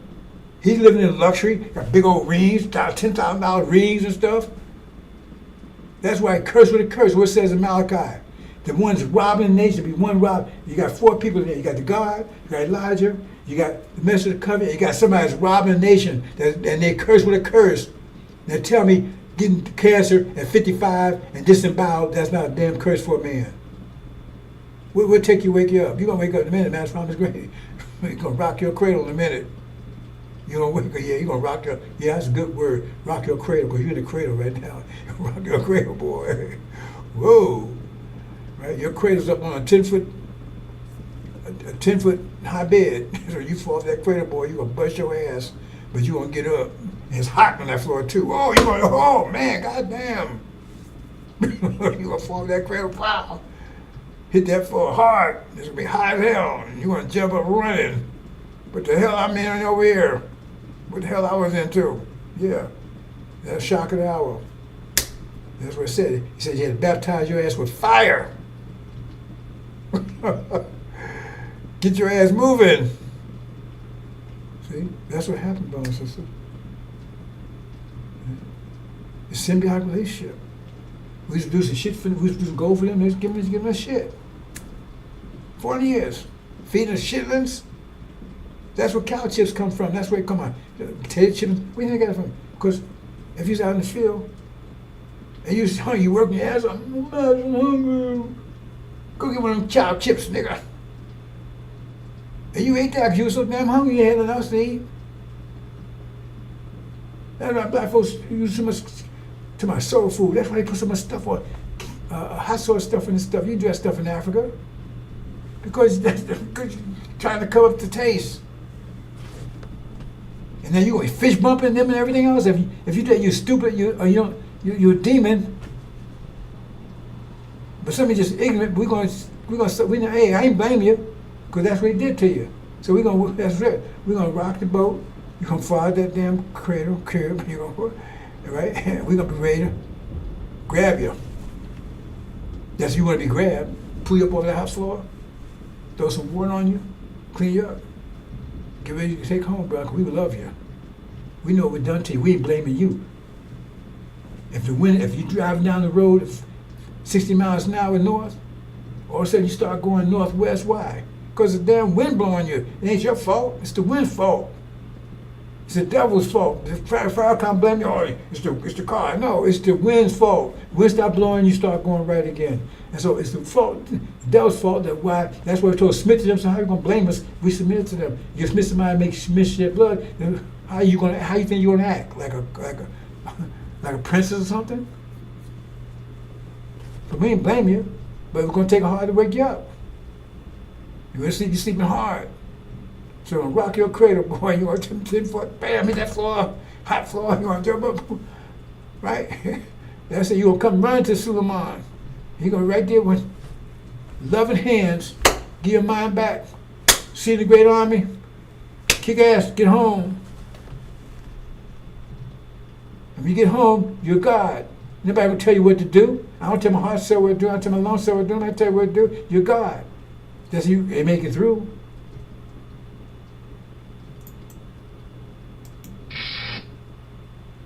Here, right? We're here in this shithole. We make it. They give us shit. We give them the gold and silver. They don't want to let that go. And then we leave. Then we're gonna leave in a minute and leave a shithole behind.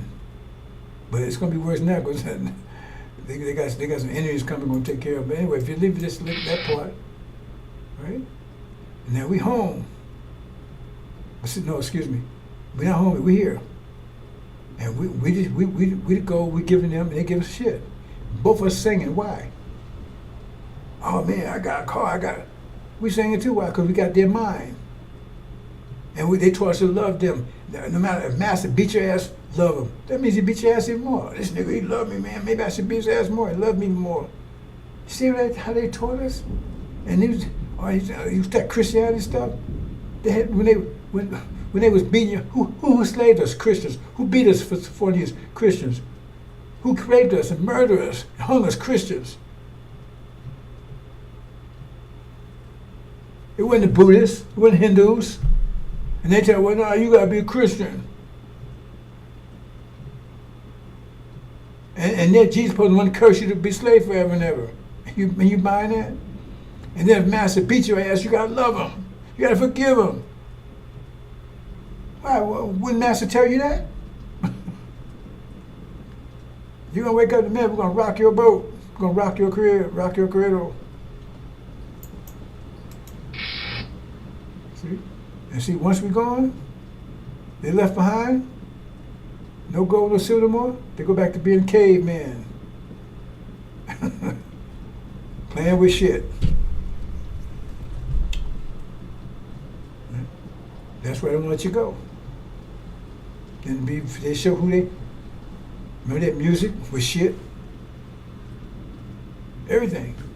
They buzz over here and all of a sudden, they say, oh, look at America. Diversity.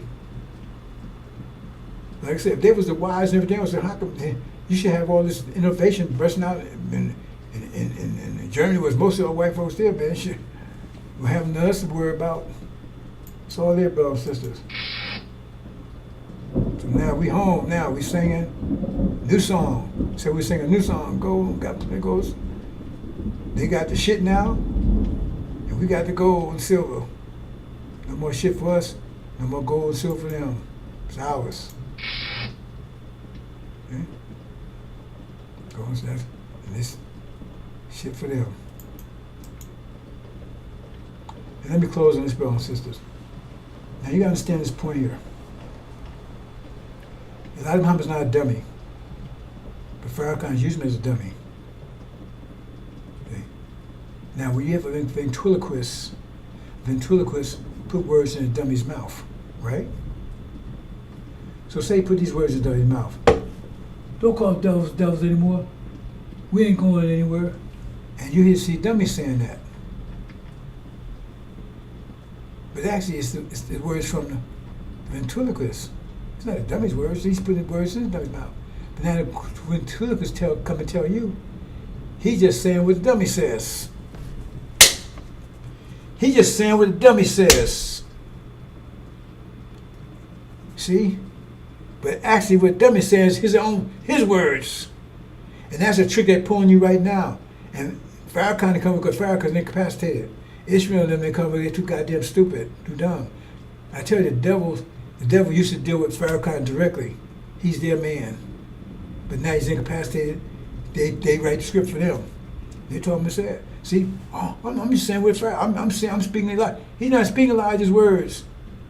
He's saying, Elijah told me, don't call those anymore. No, those are his words. He put in Elijah's mouth, and now he's saying, I'm listening to Elijah. I'm a student of Elijah. Goddamn lie. You see the trick? Do you understand it? It's too complicated for you?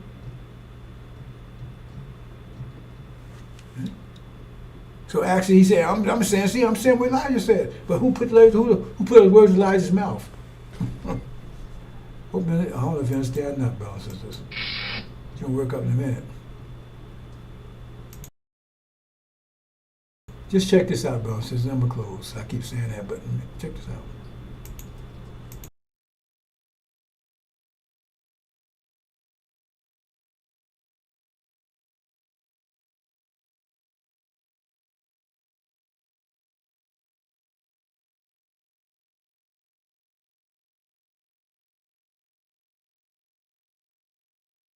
Although the Nation of Islam, does not presently advocate violence by its members, the group does preach hatred of the white race and racial separatism. The membership of the Nation of Islam is organized and poses a real racial threat. The Nation of Islam is responsible for the largest black nationalist newspaper, which has been used by other black extremists. The Nation of Islam appears to be the personal fiefdom of Elijah Muhammad. When he dies, a power struggle can be expected and the Nation of Islam could change direction. We should be prepared for this eventuality. We should plan how to change the philosophy of the Nation of Islam to one of strictly religious and self-improvement orientation, deleting the race hatred and separate nationhood aspects. In this connection, Chicago should consider what counterintelligence action might be needed now or at the time of Elijah Muhammad's death to bring about such a change in Nation of Islam philosophy. Important considerations should include the identity, strengths, and weaknesses of any contenders for Nation of Islam leadership. What are the positions of our bureau deletion informants in regard to leadership? How could potential leaders be turned or neutralized? The alternative to changing the philosophy of the Nation of Islam is the destruction of the organization. This might be accomplished through generating factionalism among the contenders for Elijah Muhammad's leadership or through legal action in probate court on his death. Chicago should consider the question of how to generate the factionalism necessary to destroy the Nation of Islam by splitting into several groups, bureau deletion.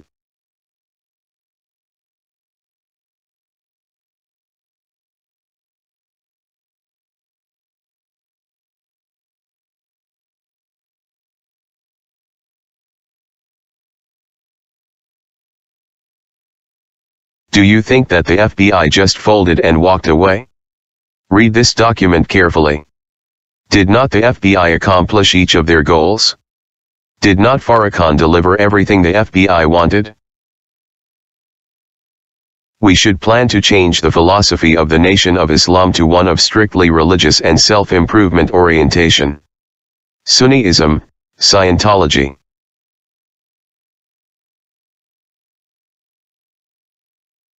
Deleting the race hatred. Don't call devils anymore.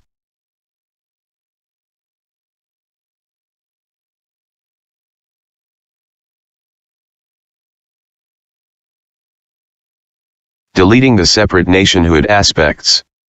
We ain't going nowhere. No existing economic program.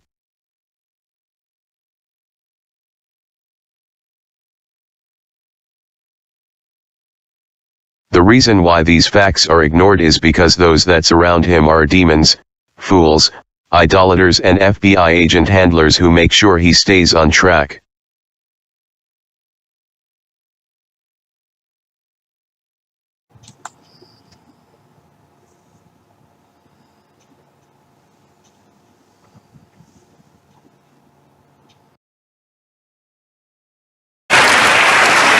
I gotta do this. Do you mind? Yes, I'm gonna do something. I don't want to put my brother on the spot. See, this is this.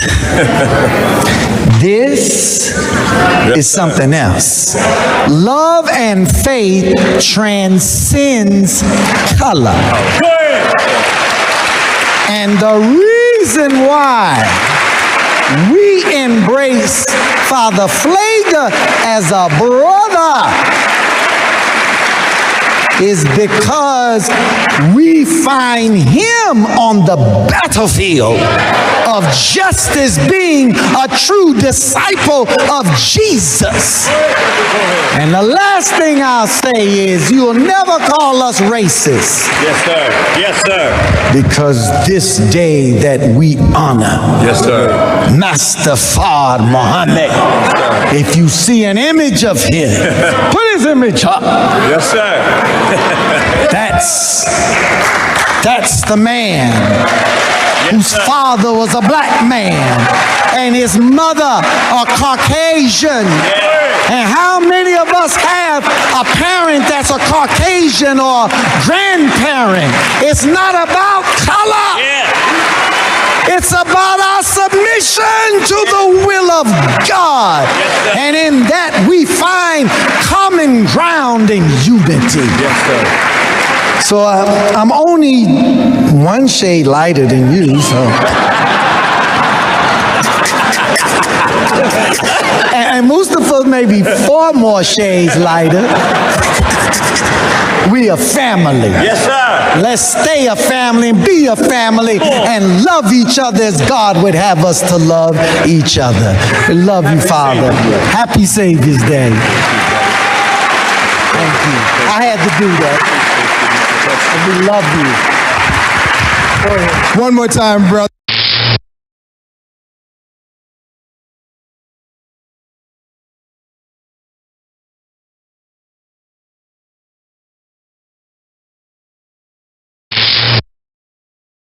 Washington, D.C. Louis Farrakhan suspects that his father may have been Jewish. At least that's what he tells Henry Louis Gates Jr. in the current issue of the New Yorker magazine. Speaking of his father's white Portuguese parents, the Nation of Islam leader said, "I'm going to tell you something. You really want to know what I think? I think they were members of the Jewish community." He added, "I believe that in my blood, and not in a bad way. Because when I was a little boy I used to love listening to the Jewish cantors in Boston. They had a program, and every week I would listen. I was struck by the cantor, and I've always loved the way they sing or recite the Torah." Gates, citing an academic source, says Farrakhan's assertion about his lineage is highly probable given that nearly all people of Iberian descent in Jamaica and Barbados are of Sephardic Jewish ancestry. Farrakhan was born in 1933, the son of May Clark, who was from Barbados. He was named Gene after his father, a light-skinned man with straight hair from Jamaica. His father, Gates writes, was a philanderer whom the family rarely saw. "If in my lineage there are Jews, I would hope that in the end, before my life is over, I not only will have rendered a service to my own beloved community of black people but will also have rendered a service to the Jewish community," Farrakhan was quoted as saying. In the interview with Gates, which reportedly lasted 9 hours, the Nation of Islam leader also made reference to wise Jews who plan evil, the international conspiracy of Jewish bankers and overwhelming Jewish complicity in the slave trade. Jewish groups expressed outrage over Farrakhan's latest public statements. Farrakhan's effort to make it appear that he is merely criticizing the evil he finds in his own Jewish antecedents is a reflection of the bizarre and ludicrous nature of his entire behavior towards Jews, Phil Baum, executive director of the American Jewish Congress, said in a statement. Meanwhile, a planned protest against the Anti-Defamation League of B'nai B'rith fizzled last week when Washington, D.C., police denied former Nation of Islam spokesman Khalid Abdul Muhammad entrance to the B'nai B'rith office. Flanked by 4 bodyguards in black fatigues, Muhammad took a moment to rail against the ADL and the Jewish community before he departed the scene. This is a criminal organization and a criminal enterprise that has lied and spied on black leaders and black organizations, said Muhammad, who was dismissed as Farrakhan's spokesman in 1994 in the wake of a national controversy surrounding a vehemently anti-Semitic speech he delivered at Keene College in New Jersey. Muhammad called the ADL and its parent organization, B'nai B'rith, one of the main arteries of improper propaganda and nefarious activity that has greatly influenced the larger American Jewish community.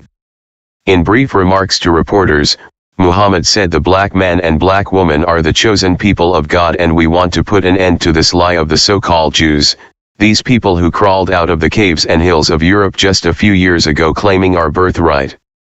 Standing astride Muhammad was Malik Zulu Shabazz, the leader of the Washington, D.C.-based Unity Nation, who gained notoriety for leading anti-Semitic chants at Howard University student rallies in 1994.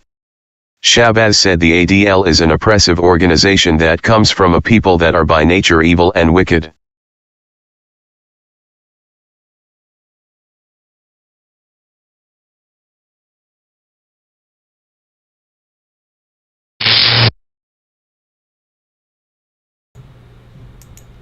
That's his father, brothers and sisters. Google it. I didn't put it out there. He missed it. He's a light-skinned Jamaican to me. Jamaica's nationality, not your ethnicity. You got a lot of people that call themselves Jamaicans. You got people from India live there. People from Europe live there. All over the place. You call themselves Jamaica, that's the nationality. And in fact, the person actually was the president of Jamaica, whatever, for years. I don't know who it is now. He was Caucasian. So, but he actually says, what you just heard just now, he says his father's Caucasian. He says his father's father and mother is his father's, his father's mother and father are white, Caucasian, Portuguese Jews. And you are the seed of your father.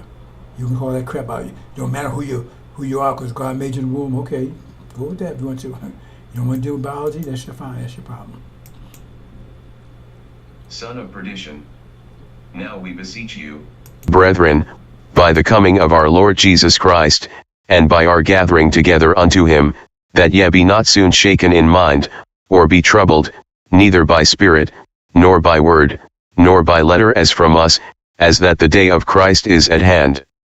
Let no man deceive you by any means, for that day shall not come, except there come a falling away first, and that man of sin be revealed, the son of perdition, who opposeth and exalteth himself above all that is called God, or that is worshipped, so that he as God sitteth in the temple of God, shewing himself that he is God. Remember ye not, that, when I was yet with you, I told you these things? And now ye know what withholdeth that he might be revealed in his time. For the mystery of iniquity doth already work, only he who now letteth will let, until he be taken out of the way. And then shall that wicked be revealed, whom the Lord shall consume with the spirit of his mouth, and shall destroy with the brightness of his coming, even him, whose coming is after the working of Satan with all power and signs and lying wonders, and with all deceivableness of unrighteousness in them that perish, because they received not the love of the truth, that they might be saved. And for this cause God shall send them strong delusion, that they should believe a lie, that they all might be damned who believed not the truth, but had pleasure in unrighteousness.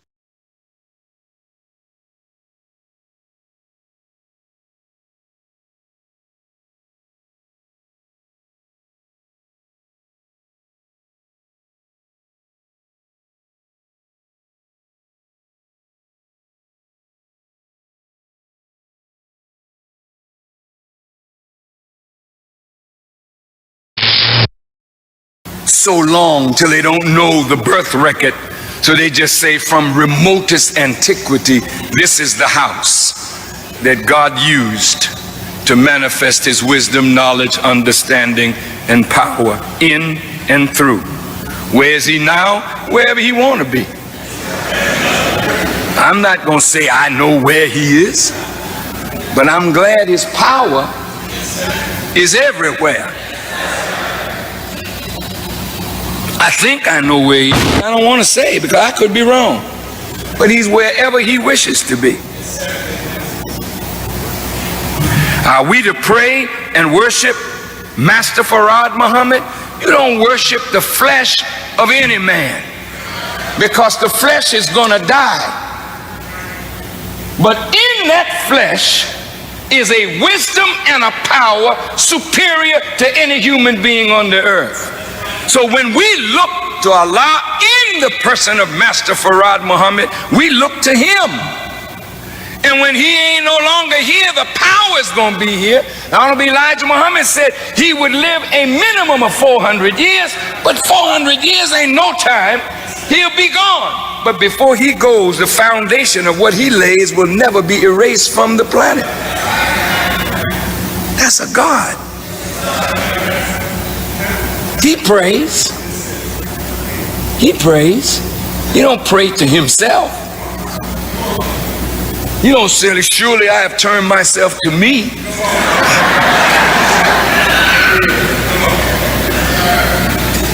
Who does he pray to? He prays in remembrance of him who originated that which he came in. He came in this body. You can't ignore him who originated this. Anyway, it's deep. It's a big subject. I want to say to my Muslim brothers, when I was in Mecca, I was there for 3 days.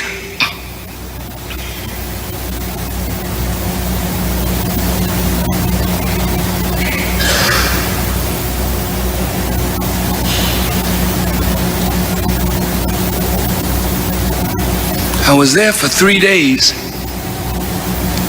And in the 3 days that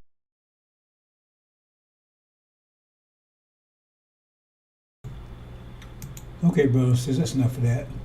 And I got many more subjects here, but I'm not going to I didn't get to them because so much stuff. I got a lot of time I want to get to, and perhaps, like I said, next couple of days. Because remember, we're at war right now, brothers and sisters. Apocalypse has started. The war, that's war in heaven, talking about chapter 12. That's when the accuser of our brothers be cast down, that's Farrakhan. The war has already started. War Armageddon will take place soon. War Armageddon is a European war that will take place once Gog and Magog, America and Britain, is defeated in the Middle East. America will get involved in this war. They're involved now. They'll be kinetically involved in a minute. And they will be defeated by Iran with Master Muhammad's backing. So according to scripture, he's going to reveal himself in this battle. And whether they'll hide that fact from you or not, that's another story together. But it says Michael and his angels. He's Michael. Master Muhammad is Michael. That's the deliverer. This war is taking place right now. It will last up until the end of the year. I'm just not watch the weather stuff. It's not like I'm saying, well, I'm double talking. No, it will last to the end of this year. They will attack us sometime between. They will attack us sometime between beginning of October to beginning of December. That's when they'll attack us. That's when false Israel will be gone. Because once false Israel is gone, the vision established, they can't have that happen, they'll attack us. But they will be defeated. Before that, when they run out of Europe, when they run out of the Middle East, that's they're going to attack us because false Israel is already, it's clear that false Israel is gone. And they're going to be forced out of the Middle East into Europe. And by going into, but at the point when they go into Europe, right, remember, at this point, they will be defeated by Iran. Iran will have control of the Middle East. He's have control of all the oil, and Arabia and all of them, they're going to side with America. The Sunnis are going to side with America. I'm talking about House of Assad. and Jordan. They're going to side with America in the end. They're going to be defeated. Iran's going to take control of all the oil in the Middle East. That's going to cause Europe total collapse, total economic collapse, as in chapter 18, total economic collapse. Total, except for Russia. And America is going to be forced out of there, kicked out of there, and they're going to run to Europe, who's going to be very angry because they're going to blame America for their total economic collapse. People are starving, there's no heat, no electricity, anything. Total economic collapse. And they're going to side with Russia. And when they side with Russia, that means they're going to attack all American bases. All American British bases. God can make our base in Europe, which America will try to defend. And the people that's running from Europe, from Middle East to Europe, is going to run into a buzzsaw. That's what Armageddon is. And so they're going to side with Russia, so America will be fighting Russia and Europe. And Europe's going to betray America because Russia will be able to supply them with oil, fuel, because they have plenty of it. So they're going to side with Russia so they can get their economies activated. And they're going to blame Russia, America, for this calamity. And so America, all base going to be attacked. America going to try to protect, because they got hundreds of thousands of troops over there. And that's Armageddon over there. America will be fighting both Europe and Russia. And also Armageddon over here, because now they're attacking all black people, and black people coming together as a single great army. So now you got Armageddon East and Armageddon West. That's Armageddon. You want to see these things, and my advice to you, brothers and sisters, because in the meantime, right, the war's already started, so the economy is going to be fluctuating back and forth, right? Unless matter of how much, it's not going to be delayed. It's not going to go beyond December. It's not going to be delayed. It may be shortened. Matter of fact, it may move before that, right? But falsers will get their ass kicked worse and worse every day. And America have to join and try to save it, because they're going to have to save it, because they got to protect falsers or keep us from getting that vision, keep our vision restored. That's why America invested in that. I always explain why what false Israel, what their disposition is, right? That has to happen. So the economy is going to fluctuate, and it's going to get worse. And so my advice to you, brothers and sisters, is a win-win situation. Go out immediately and get 2 weeks worth of food that you don't have to cook, you don't have to freeze, dry goods, whatever, raisins, whatever, cracks, whatever you can eat that'll sustain you, dry milk or whatever you can, water, and keep your gas tank filled. And if you can, get a couple of those tanks from 7-Eleven and put gas in them, because you're going to have to leave to flee. Because when they attack, you're going to have to flee immediately. They'll come to you viciously, suddenly. But if you're paying attention to this, you'll be aware. Because if you don't know about this, then you won't know to flee, and so you're going to be in trouble. But this information is going to be spread all over the place in the next few months. So if they had their eyes open, they will hear it.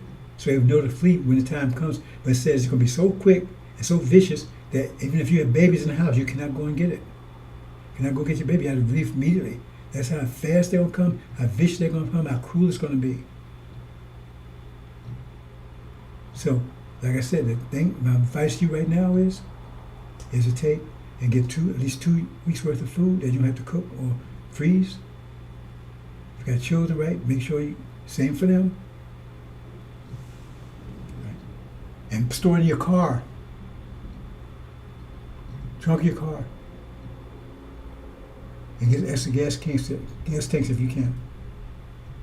And be ready, brothers. But you'll get the right information when you need it.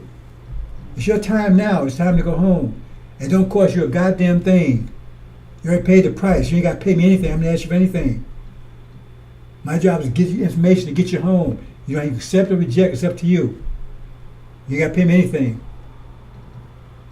My job is to get you home. And if you want to go home, it's time to go. Lift your head up. It's time to go home. Hope you understand, brothers and sisters. Assalamu alaikum.